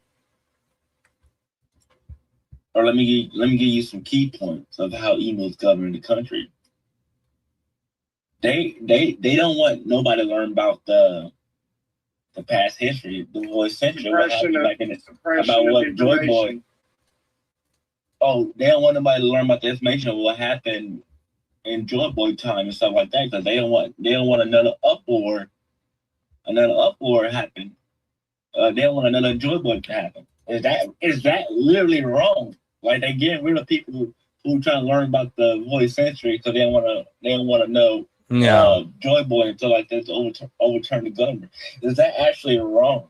It is wrong, but I'm gonna say that like my explanation, my treatment of the question is gonna be kind of long, so I would let Vincent, Smokey, and yourself go on, and then when you guys feel like you spoke your piece, I'm gonna give my answer because it's gonna be kind of long. So, all right, what do you guys think? Is Emu wrong for the way that he's running the world, chat? And let me give you another example of a real country of this happening right now, right? UAE, right? How UAE run a country is basically almost similar to the same how Emu's running the world government. If you do bad things, you might get the death penalty and stuff like that, or you might you might go to jail for 20 years for you even smoking some weed or stuff like that. Yeah. Some simple stuff, right?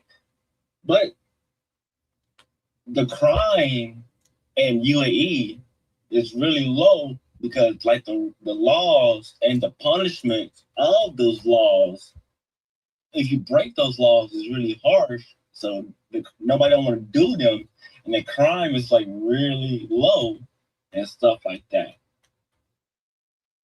That's me getting an example of like a country in real life doing almost what Emu was doing. By the way, described Singapore. yeah, he did. I want to add really quick. It's off topic, but chapter, I'm looking at the official translations, chapter 306, page 6. They said, and swear upon Davy Jones, pirate of the deep sea. So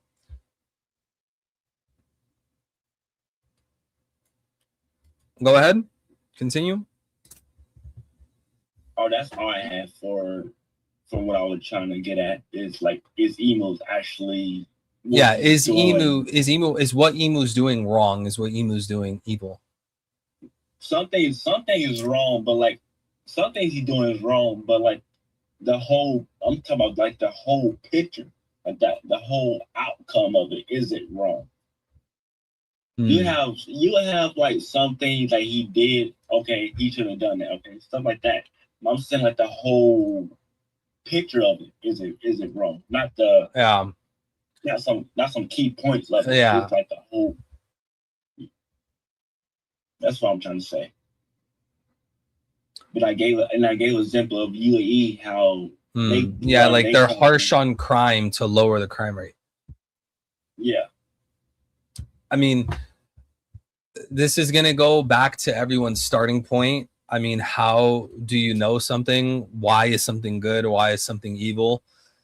Depending on who you talk to, they're going to have different answers.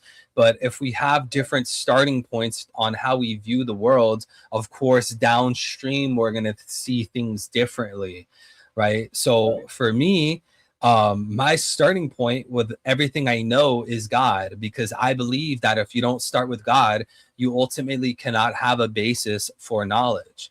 If you start with the self and you start with the senses and you look at the world and you say that you're not going to believe or trust anything unless it's connected to yourself or unless you could have it in sense data, you are not going to be able to exit outside of your skull. You can never connect your immaterial mind to a mind independent material object in the external world. In other words, if you start with yourself and you have a man-centered epistemology, you view the world as your from your own lens that you know best, that essentially you're God, you can't actually establish a relationship with reality.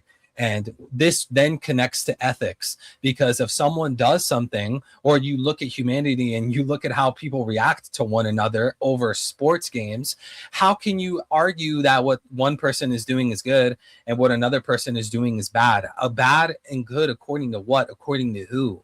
Us looking at descriptive facts has nothing to say about normative statements, normative claims.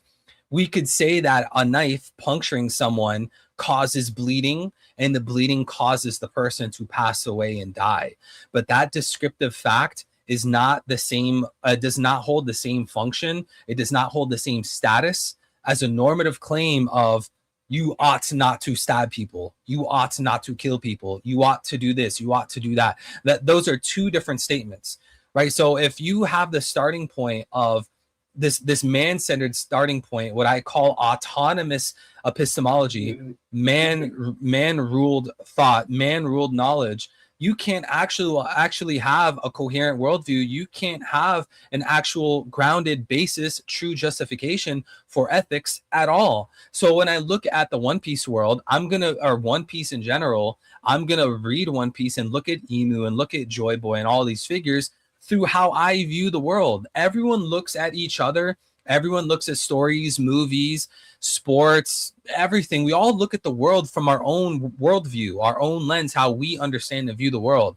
So when I look at One Piece, I mean, why is what Emu is doing is evil? Evil according to what? If Emu wants to do that, why can't he do that? Luffy's going to say, oh, well, you're exerting your will, Emu, over other people. Well, so what? Why can't Emu do that? According to what? Because if you try to stop Emu, aren't you exerting your will over Emu's will? So by what standard is something good or bad? It's just all babbling nonsense unless you can connect good and bad to some type of metaphysical, invariant, eternal, immaterial anchor. And that's what I would call God. Yeah. Like you just now said, Eddie, if you try to stop Emu and put your logic into the world, how you want the world to run, how you want to run, what's the difference between you and Emu? There's no difference. So this is why, because essentially you would be arguing for subjective morality. You would just be in a position where, oh well, something is good because I say so, and you think something is bad because you say so. Well, guess what? We're at a stalemate. We're locked. We have to appeal to something independent of minds, right? If like 1 + 1 = 2, regardless of what you think, Jabril, a triangle has 3 sides, regardless of what I think. Those are objective facts about the world. If we appeal and argue for a world of subjective morality, what's the difference between Luffy and Emu? Is no different than Emu likes chocolate ice cream and Luffy likes vanilla. Strawberry cake and not strawberry cake. Yeah, exactly. Cherry pie. Cherry pie, yeah. Cherry pie. Yeah, exactly. So if I were to, hint something to Oda has an easy opportunity with this. Just have the case be where, in the distant past or on Laugh Tale, Nika, Joy Boy in the past, being the lover of mankind, being the light of the world, being the god of the world, taught man how they ought to act. Don't kill each other. Don't steal from each other. Don't grape each other. Don't pillage. Love each other. Then everyone can appeal to that, because the creator of the world, the light of the world, the lover of mankind, the true God, told us what to do. That would be independent of mind. That would be objective. So now we don't have to have a world over subjective morality, over subjective statements. You can never, and the biggest thing is you can never look at science, biology, cells. A knife says nothing. Someone bleeding, like the wound, it says nothing. A heart stopping, a heart attack, cancer, it says nothing. There's no words coming out of cells. You have to interpret that and make some kind of statement. Oh, well, you shouldn't poison. You shouldn't do this. You should do that. Shouldn't do this. You shouldn't do that. Where does that claim come from? It needs to come from somewhere. If it's going to be objective, where does it come from? If it comes from your opinion, well, it's baseless. Who cares? And I think maybe this is going to be something that Emu says to Luffy, or Emu says to the world. Emu says to the dragon, you think what I'm doing is bad? According to what? Well, because you don't like it? So what if I don't care what you think? Now what is Dragon or Luffy going to say? I mean, what can they say? Well, if Emu says, oh, you don't like what I do, well, so what? Luffy's going to punch him in the face. He's going to be like, and then he's going to punch him in the face. I understand. I understand that position, but that doesn't actually answer the question. And that would just be, that would just be, yeah, I know, but that would just be because some people might actually say that. They'd be like, okay, well, evil, this is too much. I don't like thinking, like, forget about that, all that. But One Piece is a deep story. One Piece has trauma, One Piece has genocide, One Piece has grape and slavery and all these dark themes. Don't we believe that One Piece is very profound? A caste system, wealth disparity. So my point is if they solve this crisis in morality with Luffy beating people up, is Oda just advocating for might is right? We know that the good of the world is whoever wins the war. We know if something is good because the strong guy says so. Well, how is that objective morality? Because it's just an opinion of someone who's strong. Which backs up everything you just said. Like, Luffy is Nika. He's the sun god. You can't start ethics with yourself because, as you said, it is subjective because it starts with you. So you have to go find an independent thing that is, which in your example is God, which I agree with, that speaks on this, and then we take our ethics from there. Yeah, exactly, because that would be objective. So you're saying like might is right, which I agree. Like I agree with everything you just said about that. But Oda is going to use might is right in a different way than Gofi's bastardized thoughts about it, where the winners win, and it's literally also moral, like objectively moral, the right thing to do with Luffy being the sun god. I guess. Does that make sense? Yeah, I understand what you're saying now. This is like a very long discussion, and I was just kind of giving my view on how I view Emu.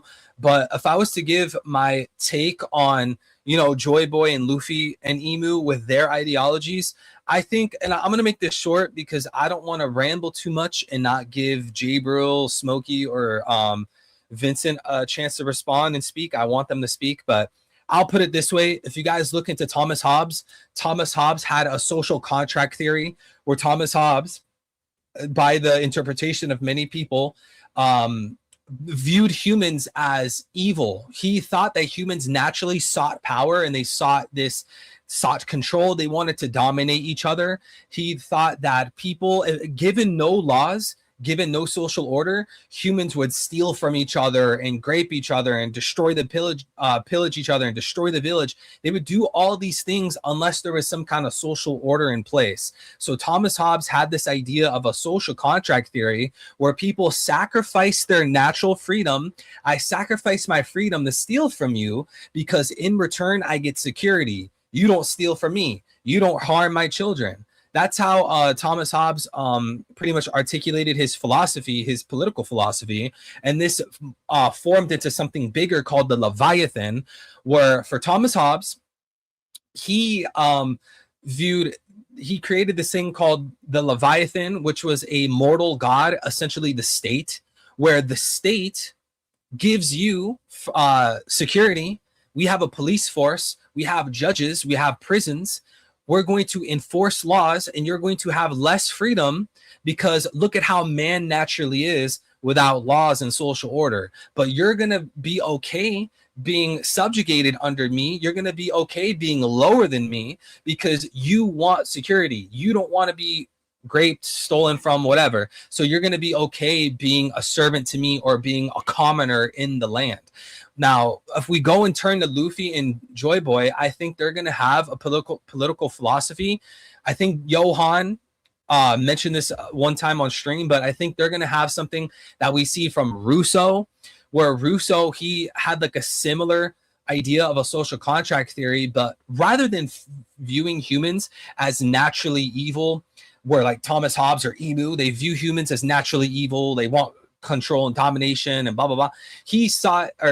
Russo saw humans as naturally good. Humans just wanted to be free. That was their ultimate goal in life, to be free and to be good. And it was actually culture and the state and laws and all these things that made humans greedy and angry and act like criminals.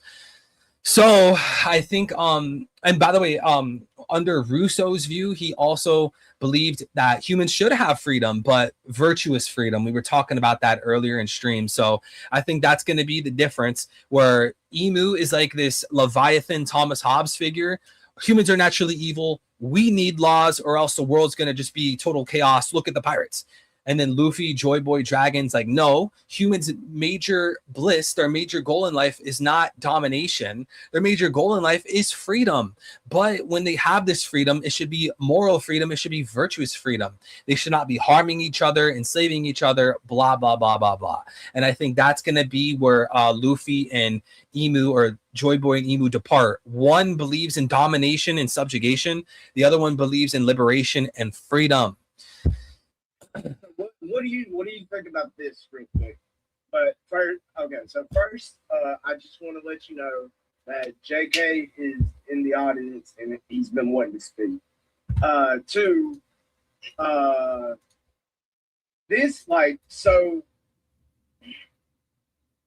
think you remember when Blackbeard and Luffy evolved, they both have been similar veins, said something similar to the effect of, you don't laugh at a man's dream.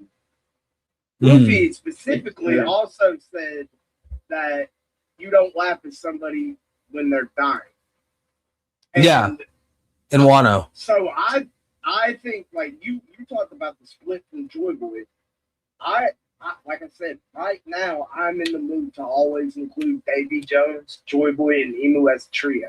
I believe Joy Boy and Davy Jones probably had the same idea, but they agreed initially with virtuous freedom, but they had different ideas of it. No, I mean, I would say that they probably, I mean, I'm not going to tell you what to believe, but the way I see it is that they both believed in freedom, but it was Joy Boy and Luffy that wants virtuous freedom versus Blackbeard and Davy Jones. That's outright radical freedom. Like, I should destroy you if I want. Yeah. So I'm not sorry. I'm not trying to tell you you're wrong or whatever. I want to express how I view. Maybe you could take something from that. Yeah, no. Can I drink this? Howdy y'all. I just wanted to say hi first and foremost, and I just want to say what I had to think about there. So with whole Emu coming into control and all that, it seems like they were like best friends back in the day with him and Nika and all that, and or even Joy Boy in general. So, but it feels like when those two had their bond, Emu finally was given the throne at a younger age, because he seems, as we all say, he has a childish when he talks. So it seems like maybe he got this influence very young at an earlier age than expected, compared to being like, you know, in your late teens to an adult area where you become a king, actually, instead of like literally here's 15-year-old Emu stepping up to the throne now and being forced all this extra stuff from the outer world into him right there.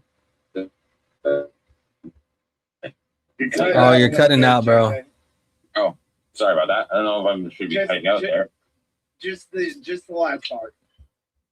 So yeah, all I was saying is that Emu came into power at a young age, and that potentially was the major influence into him, because at a younger age, you're not really not fully developed with your brain and not aware of all your surroundings. So you're just being like influenced by everything around you instead of your actual self. Did that go through? Yeah. Yeah, no, I heard you. Yeah, he went there. Cool. I was just giving somebody else the chance to respond. Luffy doesn't liberate anyone. He just saves people that give him meat. Dude, how many times in Wano did he say that you're making all my friends suffer? You're making these people suffer. Is it, like, things like this, it just has to be rage bait. Like, and even in damn it, why is the arc slipping my name? What was it? No. Dressrosa. In Dressrosa, before he destroyed the birdcage, he's like, "You are suffering me, suffocating me, not suffering." He's like, "I don't want this cage. You're suffocating me. Look what you're doing to the people." yeah, I mean, even in Wano arc, when Luffy was in Okabura town and he was feeding all those hungry people, he told them like, "Yo, I'm gonna whoop Kaido, and you guys are gonna be able to eat again. Like, I don't want you guys to ever starve again." He liberated the people of Okabura town. So I think and he made the promise with Tommy. He's like, by the time I leave here, you will be able to eat whatever you want.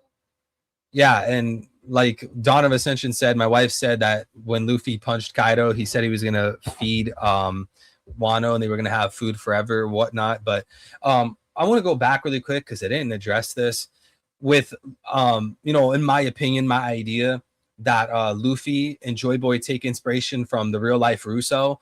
I want to point out that Luffy and Russo, they would have a very straightforward, like a very elementary way of going through the world, where basically Russo and Luffy, how their ethics works is they see pain, they see someone suffering, and they immediately have pity on the person, and they want to go stop the cause of the pain, the evil bad guy, right? So when I talk about Luffy taking after Russo and humans are naturally good and their ultimate goal is freedom and stuff like that, it's actually very like simple and straightforward in my opinion, and it doesn't require Luffy to be a philosopher. It's like the old saying, keep it simple, stupid. Keep it simple, stupid. Yes. That would be the case for Luffy.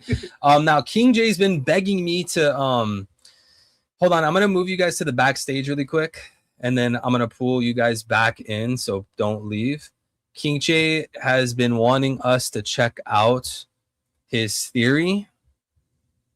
hopefully it's not too long. It's also getting very late here. Chat, let's check out his theory, and maybe we'll do open mic for a little bit longer. All right, so here, let's make the screen bigger. Topic: what is the One Piece? Dressrosa explains what the One Piece is. We know NL and Dofi are prototypes for Emu, so the fight against Dofi spoils the final war against Emu. Dofi replaced the King Riku to steal the house, saying that it is the birthright of the Don Quixote family. Sebek mentioned that Davy Jones was the king before Emu. Emu is for the throne. I think you meant Emu stole the throne from him. So Davy Jones became a pirate after losing the throne as Joy Boy. So Davy Jones became a pirate only after losing the throne as Joy Boy is the first pirate. Tontada army live in the lower realm as Dofi slaves. This parallels Emu and lower world citizens. Dofi had Caesar just like Emu having Vegapunk. Which, by the way, under the Travelators in Marijoa, there are slaves there. So probably a more direct link is the Tontada army being lower realm slaves, parallels to the Travelator slaves, right? They were the ones pushing the Travelator things for Shirahoshi and her family when they entered Marijoa. Emu erased history. Dofi did the same thing, or did the same using sugar and erased memories for 10 years. Emu controls the world. Dofi and Sugar are both puppet masters. This is why I think the Colosseum battle spoils Laugh Tale in the final fight between Luffy and Law against Emu spoils... This is why I think the Colosseum battle spoils Laugh Tale, and the final fight between Luffy and Law against Emu spoils Law and Dragon versus Emu, or Luffy and Dragon versus Emu. The Colosseum battle had people chasing the treasure chest for different dreams. Hiruden wanted the flame fruit to become the king of the giants. This will parallel the people who want the One Piece to be king of the world. Rebecca wanted the flame fruit to be Dofi. This parallels the people who want liberation from Emu.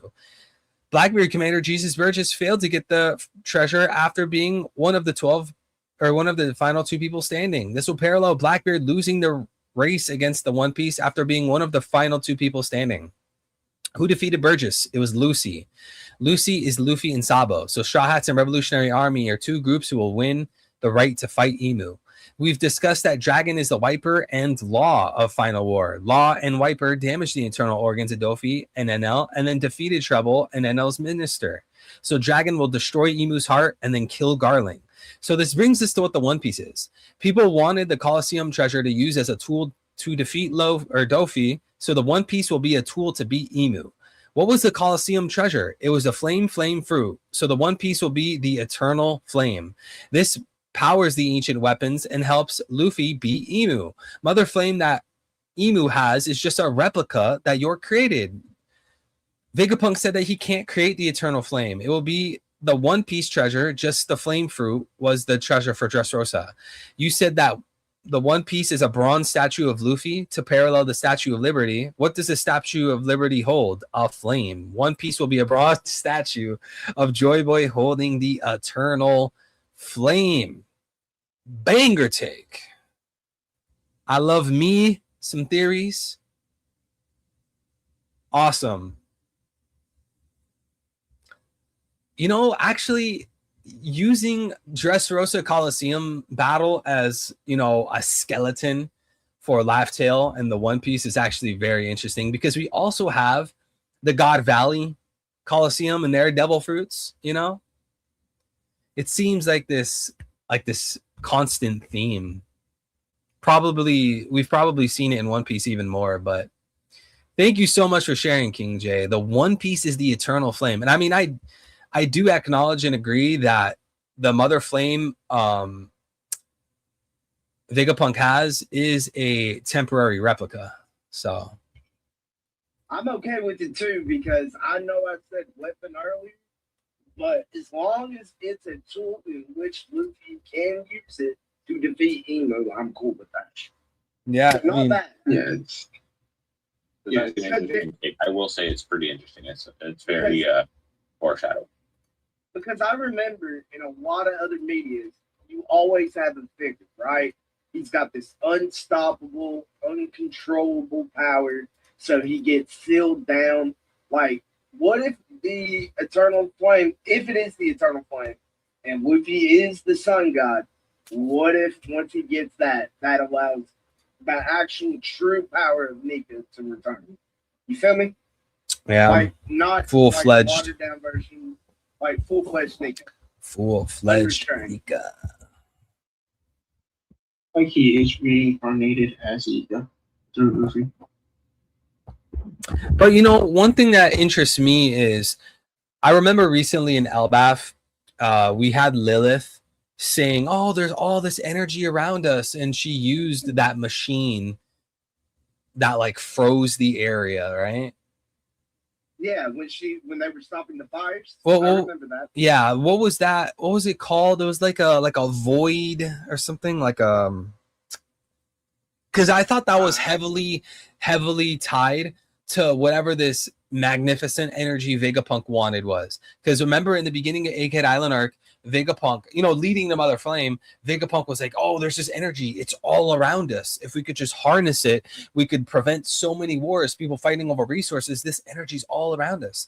And then Lilith and Elbaf used that machine or whatever to pull stuff out of the atmosphere, but I don't remember what it was called. Yeah, I know exactly what you're talking about. I just can't remember the technical term and which chapter it was. But if it was back when they were fighting to stop the fires, I'm guessing it would be somewhere between 1175 and 1180, something like that. What are we talking about? We're talking about like back when they the fires were raging out of control.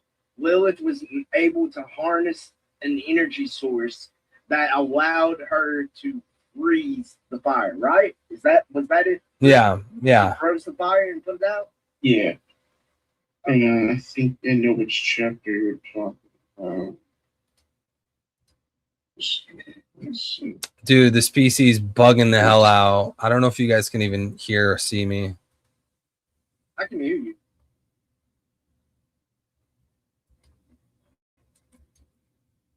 Okay, well, at least you can hear me.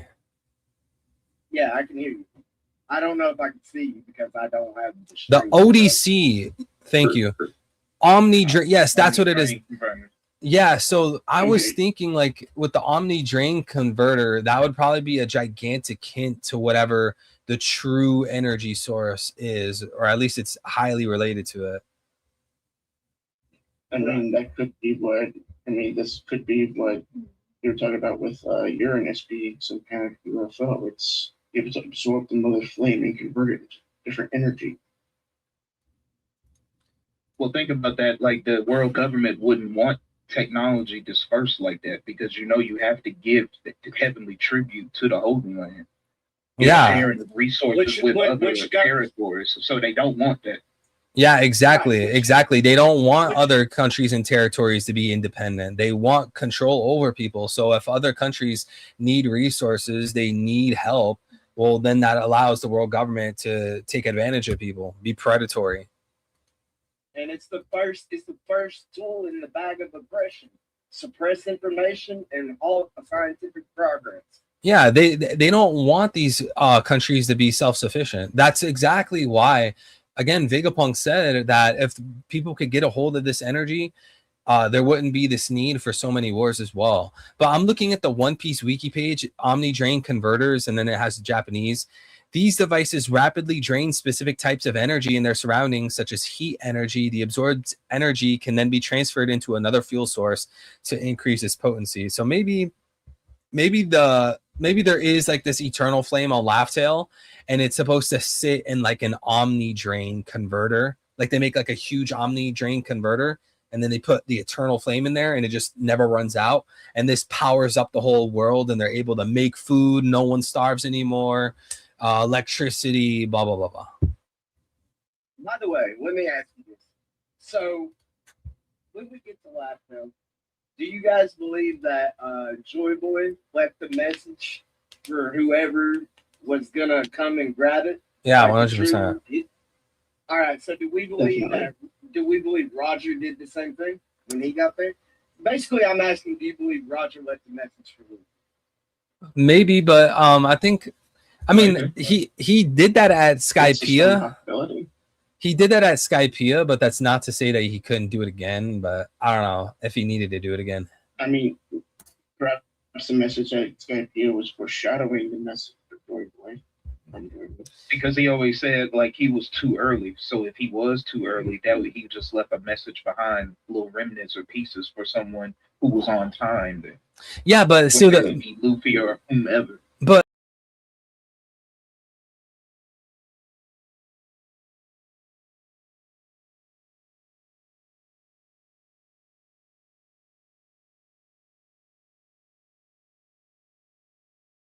that I just lost my train of thought.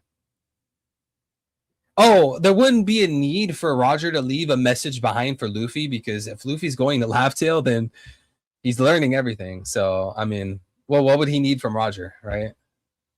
Robin's going to read the Poneglyph. She's going to read the full history of the world. They don't really need Roger, like another message from Roger, right? Right. I think if it is going to be a message from Roger, it's going to be something nice. It's going to be something like simple and subtle. Like it's going to be something like, you know, like you finally made it. That's it. Some shit like that where you're like, what the fuck? It's going to be totally overshadowed by Joy Boy. No. What if it's a message from Zebek instead? Yo. I get that. So like, I'm fine with it being like a simple message. I was just wondering if there was a message, right? Yeah, I guess it'd be a message. I don't think we've seen the last of Roger. Nah, Roger's a bum. Yeah. I'm not gonna lie. I will say this. I did have a theory on what Jay was saying there about energy sources there. What Vegapunk said the energy source was. I was thinking about what's one thing that's been bringing that Luffy brings to everybody after he leaves. He always brings joy and laughter into everybody's life. He brings back that. What if that whole like energy of just that positive output is the energy that Vegapunk wants us to all use as an actual source? But the fact that the world's being corrupted so much by Emu, who wants the negative side, and that's how he wants to control the world. Sounds like Monsters Inc., bro. Like a good Monsters Inc. Right? Like They want like, the screen power. right? Because it feels like that. Because like every single spot that Luffy leaves, everybody's happy, enjoying life, positive, and they're not caring about what's going on. They're not thinking about like, oh, if I eat this food right now, I won't have dinner for the next 3 months. You know? Like us, that could be a byproduct of the warrior liberation of Nika. Yeah. Mm-hmm. Yeah, I would see it like a byproduct. Cut away. Separate away. Luffy is freeing princesses. If they're saving princesses from different lands, correct? So that's a byproduct of that. I do have another question, guys. With Gunko, like having her thing that, where do you think this personality is coming from? Like this Gunko personality is coming from? The altered personality from Emu. Which one? This Gunko in general, because we know Shuri, and like, do you think Gunko is just a name that her dad just suddenly gave her in a sense? It's an altered personality from Emu. But then you have also Emu personality taking over her as well. So it's really weird. Yeah, but when Harold was being taken over from the Diabolical Covenant prior to being killed by Loki, he was saying his personality was changing, and he started to think he himself was a god. So there's a difference between Emu currently controlling someone's body and fighting for the person versus a person their personality on baseline has been permanently modified because they have a covenant with Emu. Do you guys like the Shuri redemption or no? I kind of do. But... Shuri redemption? If Shuri's redemption, she'll die. That's the thing. She'll turn into a 7-year-old woman at the end of the whole thing. Oh yeah, she would quickly age up. She would like shrivel up like Saturn. Shrivel up and just melt away. Nah. Yeah. No, she'll probably shrivel up and then Elbaf will be like, here, you can stay here for the remainder of your lives. Blah, blah, blah. Well, we'll get like a lore exposition, like once they thaw her out or figure out, or if Loki, thaws out the ice, they'll get a speaking part because there needs to be some exposition to resolution between her and Brooke. So what about after that, her part of the story is done. I mean, they might not even be able to rescue her now, and this furthers Brooke to, yo, Luffy, we need to go after Emu and the Celestials. What about the mismatched eyes, though? What's the power? It's like we've come full circle, and now we have confirmation there's something with the eyes. Yeah, like Eternal Mangekyo Sharingan. We got KK gang guys in One Piece now, guys. Byakugan. And I don't even know.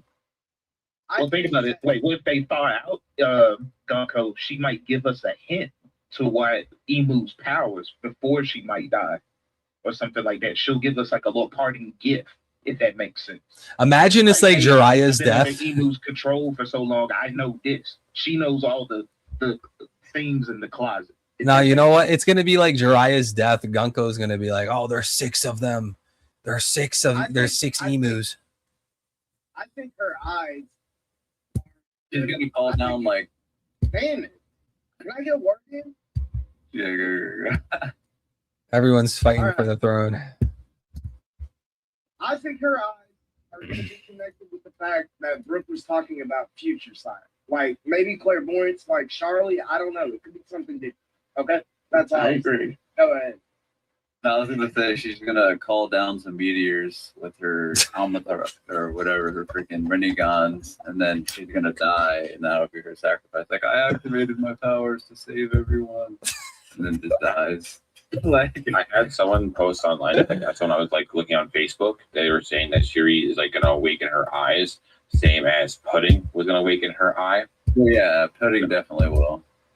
Well, that's So another it's thing too. Three-eyed people, yeah, exactly. Right? Wait, Like, it's weird how they have difference between those. Wait, Smokey, I'm sorry. Right. You said what about future sight? What was that again? Like Brooke said something about like, oh sure, you can see into the future. So like that made me think like she probably has future sight, but like now that the eyes have more significance, there also might be another thing. And I thought it would tie into like being another offshoot of Darla or what's her name? Arlong's sister, the clairvoyant. Charlie. Madam Charlie. Like Charlie. That's what I mean. And then go ahead. No, I was just gonna say with Pudding, because I also was gonna bring up too about the three-eyed. So then there's the three-eyed tribe, and they have some sort of power. I mean, we know that allegedly they can read the poneglyphs when they awaken, but we don't know what else they can do. So I do 100% believe, like, I mean, Blackbeard has Pudding, so we know that is going to be his reader. So she's definitely going to awaken at some point. She has to for Blackbeard to be able to read the poneglyphs. So if he's going to force Pudding to do anything, he's going to need Lafitte and his hypnotism to do it. I do want to add that when we talk about these eyes and awakening, like according to Grow, the awakening is what triggers or what could trigger the mismatched eyes. And I think I'm not trying to call you guys out or anything like that, but I think one of you guys said something that like she has the eyes and now she's gonna awaken something. But I think it's like the other way around. Well, he already had the mismatched eyes, and he said he didn't awaken, but his eyes are the same. So I'm not sure. Yeah, but so he said, look, so he says I didn't awaken it myself. That makes it seem like awakening was a precondition. It could be the case, like it's some Naruto crap. People shove someone else's eyeballs in their dang head. Remember that dude Donzo just stealing everyone's eyes? Yeah, she had it as a kid. She's always had She's it. had them her whole life. Yeah, so was she gonna awaken when she was a baby? I mean, that's possible, but notice he says I didn't awaken it myself. So he's treating awakening as like a precondition. He's like, well, for me, I didn't awaken it. So why would he mention awakening it? Like, you see, like he's using it as a precondition. So No. Now I see what you're Chime in there. Go ahead. My thoughts on this is that it just comes in the form of one's question. If there is such a thing as observation hockey, what good would future sight be, unless it's for an alternative purpose? But that also makes me think that possibly it has nothing to do with the eyes being special. It's just certain nobles getting abilities that normal people would get. And so what we call is a special power could actually just be observation hockey. It has nothing to do with the eyes. It's connected to observation I don't hockey. think so, but I don't know. That's just my 2 cents on that. You're saying it's connected to observation hockey? Like it's related to it? I'm just saying, like maybe if celestial dragons have this power called Maki, then maybe there's 3 different levels to that as well. Like So what are so like they like observation Maki, conversion Oh. Maki, government Maki, like So you 3 think parallels it's to that. offshoot. Okay. I got there's it. Possibly also like it's something similar to it. there's also a good chance that Mihawk has eye powers too. Just saying. Maybe it's just connected. Yeah, maybe it has something to do with Maki, actually. Maybe the person like has access to Maki. Maybe like if you don't have those eyes, you don't have access to Maki. But Emu, I don't know. Emu's eyes is what throws me off, and I hate talking about the Let's green think- eyes. Let's think about the color of the eyes, right? Like one eye's red, so that gives her a view into the Joy Boy side of things, which is hockey. So like she can use regular feature sight and regular hockey and stuff. And then the other side is blue, and that symbolizes Emu, and that's Maki and possible offshoots of that. Like Vincent just said. Observation Maki, Conquerors Maki, Armament Maki. Yeah, that's a really interesting take. I want to also add, maybe you guys think this too, but one of the eyes looks normal. It's the how do I, from our perspective, right? If we read 1186, from our perspective, the right eye is just a normal eye. It's the left eye that looks strange. Do you guys also feel the same way? So you're saying one half of her eyes looks Like the eye on spot on for Oda's eye designs, which is yeah. The Look, other one looks different. yeah. Go to 11. Go to this chapter. Go to 1186 and look at. Go to Grow. His like from our perspective, our right is just a normal eye, but the one on the left is the weird eye. So the reason I bring that up is maybe if we look at Gunko, we kind of have that in mind. Maybe one of her eyes is just normal, and then the weird one is the one we should kind of pay attention to. Does that make sense? That brings me to my second. That actually brings me to my second point. That is like, or just as What's far page as we number know, 3? 6. Okay. what I was just gonna say is that we see that there are 2 people that have these particular eyes, and both of them are members of the male. So maybe this is just a familial genetic that they have. Like they all have these types of eyes. It's not, I think, special. Like we haven't seen the female male mare's eyes when she was a god valley, so we don't know if she has them too. That is fair. But I do you have know, one I little point for that, I think though. there's quite like a strong emphasis though, because Grows like we don't come to a backwater country for a brat, but this person has those mismatched eyes. It's a rare trait. Emu desires them. I didn't even awaken them myself. Don't you think like there's a huge emphasis that it is special? It's not just like So I have a theory about it because, like, you know how everyone says the eyes are the windows to the soul. What if, with those eyes that are very unique, there they allow for Emu actually fully possession without having to put a full covenant like mark on that person? seems like it benefits She the has 2 person different and eyes, so 2 not different Emu. souls. That's a disadvantage for Emu. Emu would want total control over everyone. Yeah, but when you have someone devoted to you already to the point of no return, and you can take over their body and they have their own free will in the sense of it, their free will is already influenced by you. It doesn't seem like a bad thing then, you know? I think it's a lot more risky because then it's like Emu can't have total control over someone's soul. They might just run off one day and betray him. If you put a gun to my head, I think it's going to be for the benefit of the person themselves in terms of strength. Because we already know Emu wants to gather like the ancient giants of Elbaf. He wants the Elbaf flag under his belt. He wants powerful subordinates like Harold and Loki.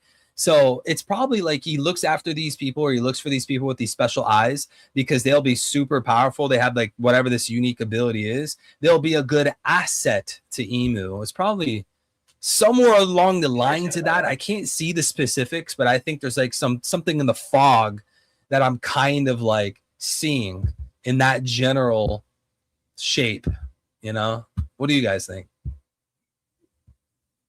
Maybe like Maki, or maybe some special future sight, or I don't know. No, I think what I was trying to go for with my explanation was that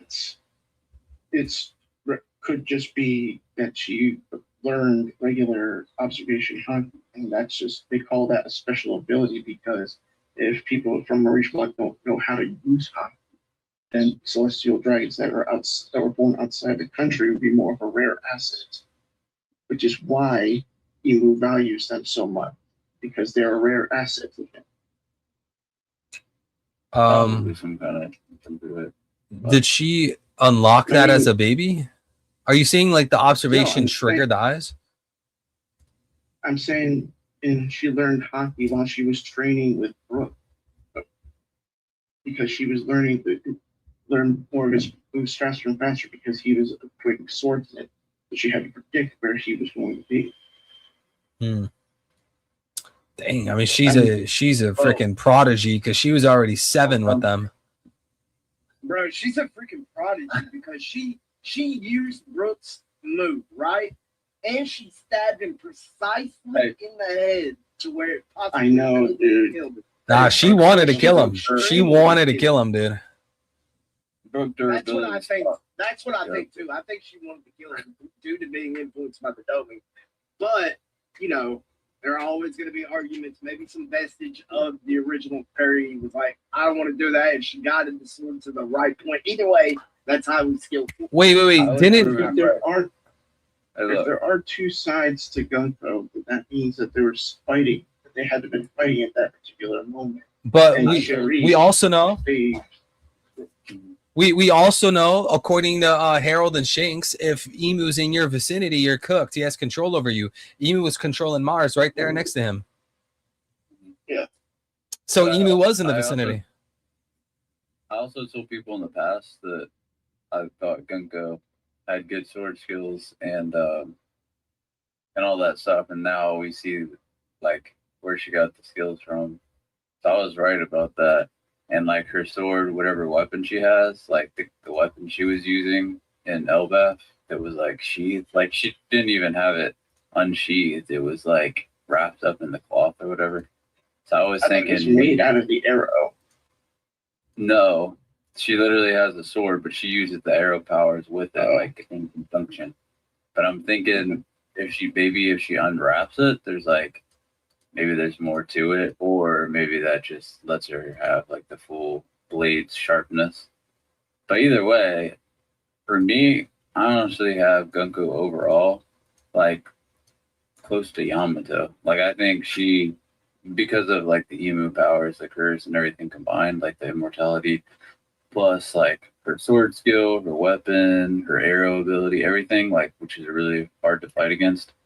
I would rate her probably similar level to Yamato overall. That would probably be what I'd have her like combat wise value. So if Yamato had joined the crew and she had fought Gunko, would she? It would be a close fight. I think it would be extreme death. I think it could go. Are you either way, you staying close to Yamato with everything, Yeah, like, I think including it the would be- Emu buff? yeah, like everything combined, I think she would be around Yamato level. Yeah, like, which I have, you know, And I have. I think it'd be a good fight because Yamato's conquered hockey is ridiculous. Yeah. I'm gonna read King J's super chat really quick because it's been a while. King J, thank you, bro. He said the correct translation is not that Gro didn't awaken it himself, but got help. The correct translation is that he himself hasn't awakened it yet, but Gunko might. Okay, so if this is true, Yeah, then I interpreted it wrong.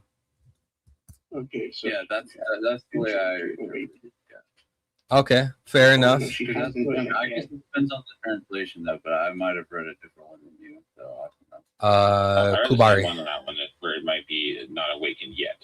No, but I do have one little thing to talk about there. For the whole world government, the 20 families originally there, we know that 13 of them technically can be covenants to the bond. That leaves 7 up there in total that are not there from the original 20. 5 would be the Goro stage. That leaves 2 options there, aka Emu and Lily. But we notice that Gunko is the one who's also young no matter what. So I'm thinking that Emu, if he can bestow immortality, which is like at the final stage where aging stops in a sense, but it's at a recommended ages for certain people. That Gunko is one of the 6 people selected. It's not 5, it's 6 selected. And it was supposed to be for Lily, but she rejected it and fled.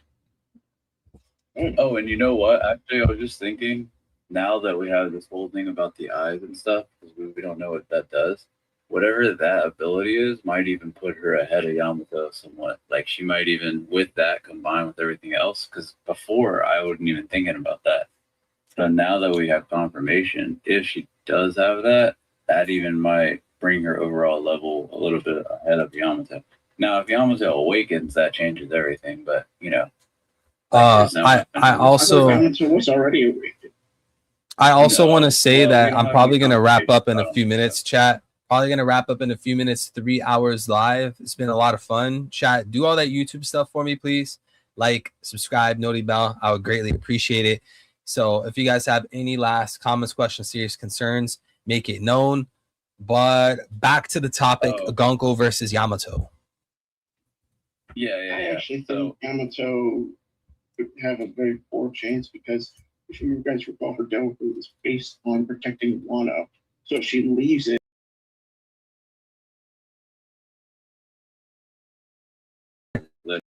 Not like her powers are going to change depending on where she's at. That's not how devil fruits work. In Emu's case, I think that there could be something to say about that because we've already discussed that with Emu's hindrance or whatever. Yeah, No, but with Yamato normal, having the guardian needs is more titleistic. I agree. Vincent, Yeah, where did that's you get what that I'm idea saying. from? Vincent, Yeah, where that's did right. that was an interesting idea. Did you like misunderstand or am I like missing something? Like her leaving Wano? Because I know you said like there's like a guardian of Wano, right? She's guardian of Wano. I thought that's what what was described in the wiki. You're just like it is, but that's more. But I think that's more like thematic to like why she decided to stay to Wano and stuff like that. But and I'm not saying that she's gonna leave. Some people think she will leave in the future. I don't know that she will. I think she might join the Grand Fleet. Like I know people are still trying to think she's gonna join the Straw Hats. I kind of don't really think that. I mean, maybe, but I don't really think that, to be honest. I kind of see her more as like joining the Grand Fleet with maybe Momo or somebody. I don't know if Momo will leave Wano, but them kind of until Momo and the rest of Scabbards just like have like a small Wano fleet, like a small Wano fleet that will join the rest of the Grand Fleet and all the rest of the allies of the Straw Hats in the final war. And it'll be like I mean, it was a Nero, so I think it'll be. Fleet seems pretty easy. Like I'm gonna also point out King J with the 100. Thank you, bro. 13 doesn't mean 13 families because Jupiter and Summers are from the same family. Harold was outfit the original 20 family. Was outfit the original 20 family? Was not the other thing. Was an outlier. In a sense. Oh, I was wondering what you guys think about. Are the Straw Hats going to be able to get through Ragnar's ice? And if they do, is this a huge upscale for the Straw Hats? Like what's going on? Like stocks up, Emu couldn't break it, Straw Hats break it. Like yo, wait a minute, hold up. You came in this I guess I came in late.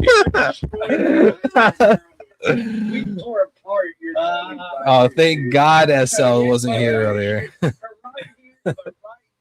The Blackbeard files dropped, boy. I don't think the Straw Hats are going to be able to break the ice. I agree with you here. I just wake up I wouldn't be late. surprised if this. I wake up late, so that's why. You I know. wouldn't be surprised if this is their training arc.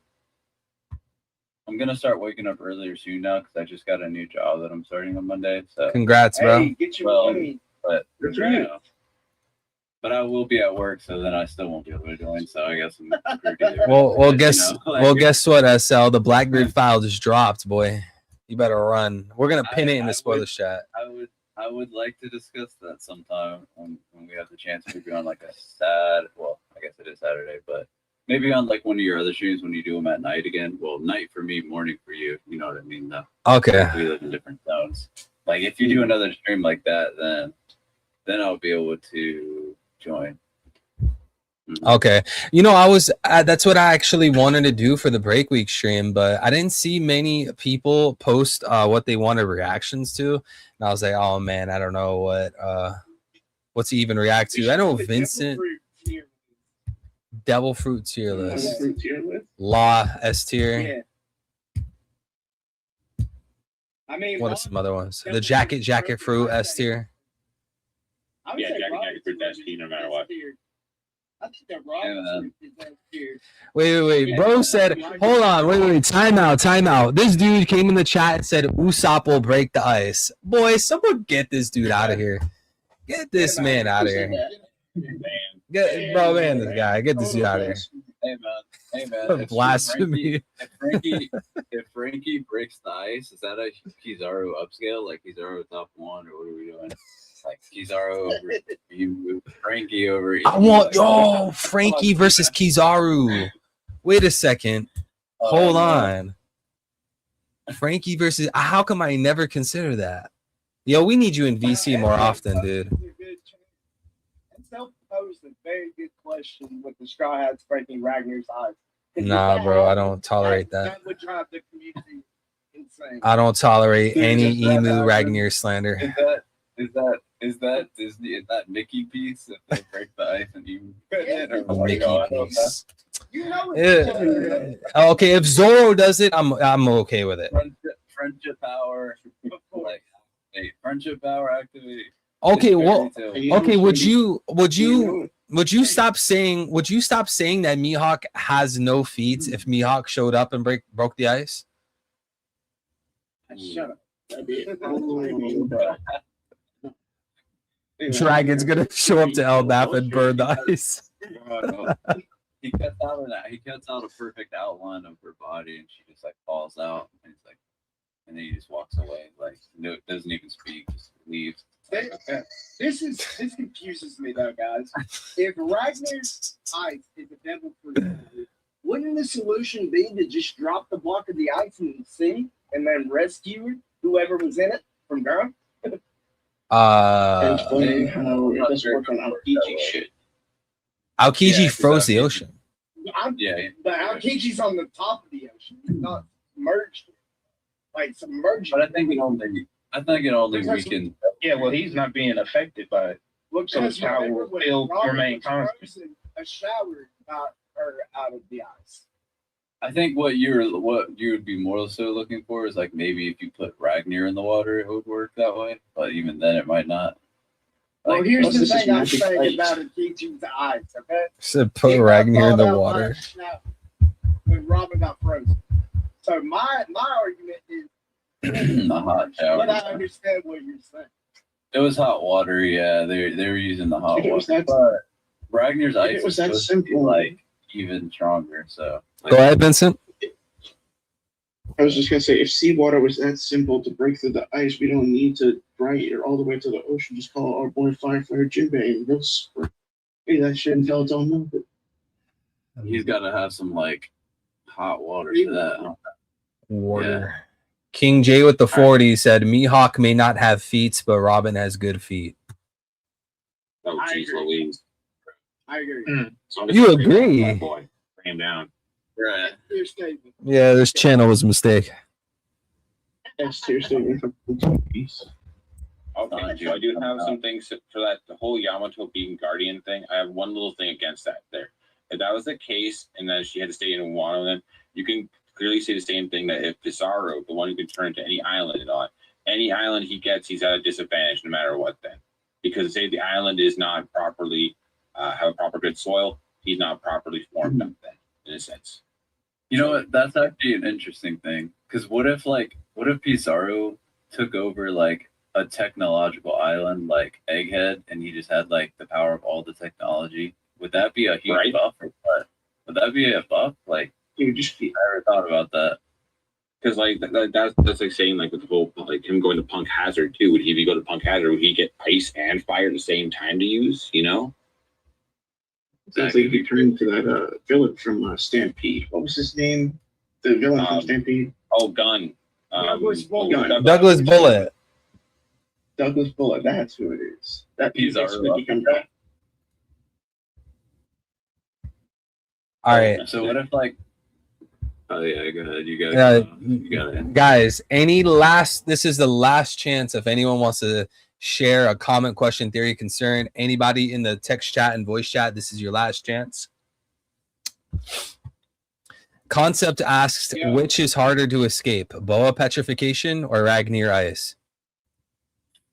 Ooh, I would say boa petrification, because with boa petrification, you basically go into stasis. Like if you think about it, your entire body turns into stone, which includes your brain, which includes all your brain waves, your neurological. Oh, so yeah. You can't even activate. You can't even, like, people will say like, well, theoretically, if you're in the herd statue, if your hockey is strong enough, well, you could just break out.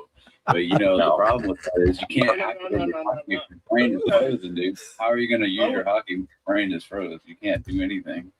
Your brain is. Percent. The only person that can undo the petrification is her. Dude, that impression was hilarious. They could not undo. Yeah, exactly, and that's the thing. And another thing you could argue with Boa too is that her ability, basically, in a way, it bypasses hockey because it works directly on your emotions, and we know that, you know, theoretically, we know that like hockey comes from willpower, emotion, your soul, your spirit, all that stuff. So technically, if your emotions are already compromised, how is your hockey going to be able to save you? Yeah. If you think about it That's that good. way. That's a good point.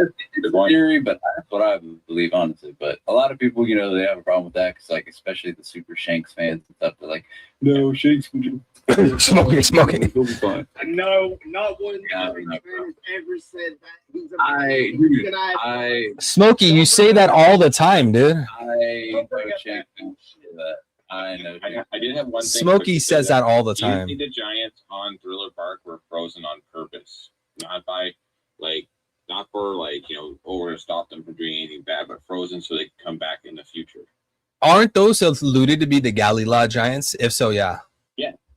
Yeah. Into this Yes, sir. question. We mentioned in this chapter they brought up 800 years ago, they attempted the same thing with kidnapping giants from Elbaf.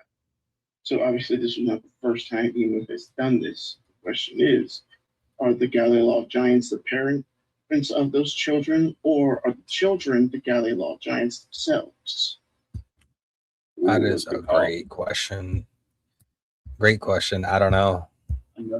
One other thing though that I will say too with Boa is she is OP when it comes to the pacifistas and the Holy Knights, because against the pacifistas, her kicking ability to turn you to stone bypasses their durability. By turning them into stone and then breaking them, she nerfs their durability and then breaks it, so she could beat them that way.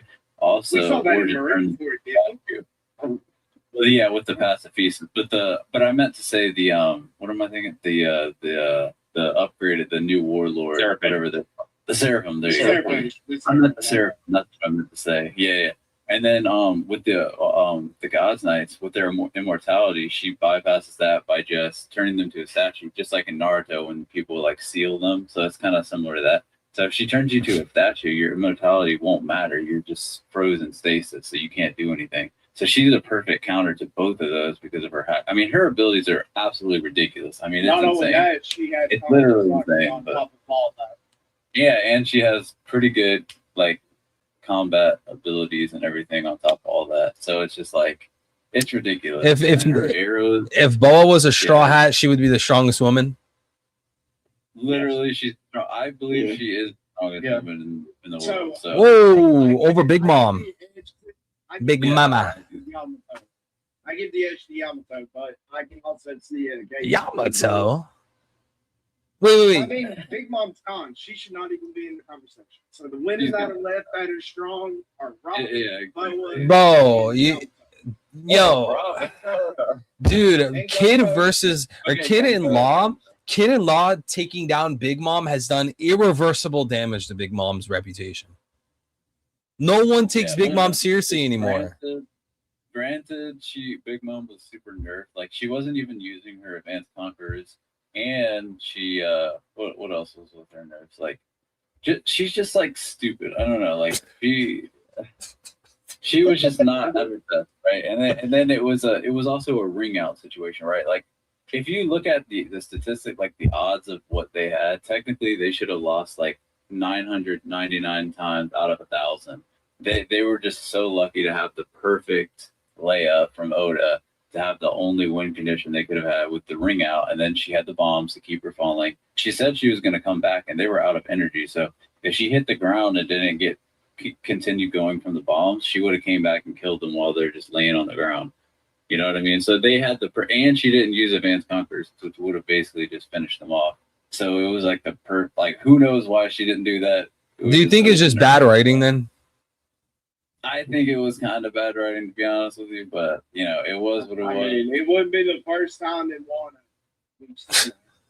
Hey, Zoro can't go to Rihanna's grave, but here's this Rojo and right there. Dude, he even Awakening. They did You know- speed run Wano, correct, right? Because of One Piece Red was coming out. So they wanted to speed run to that point with bro, but Shanks. that's not worth it.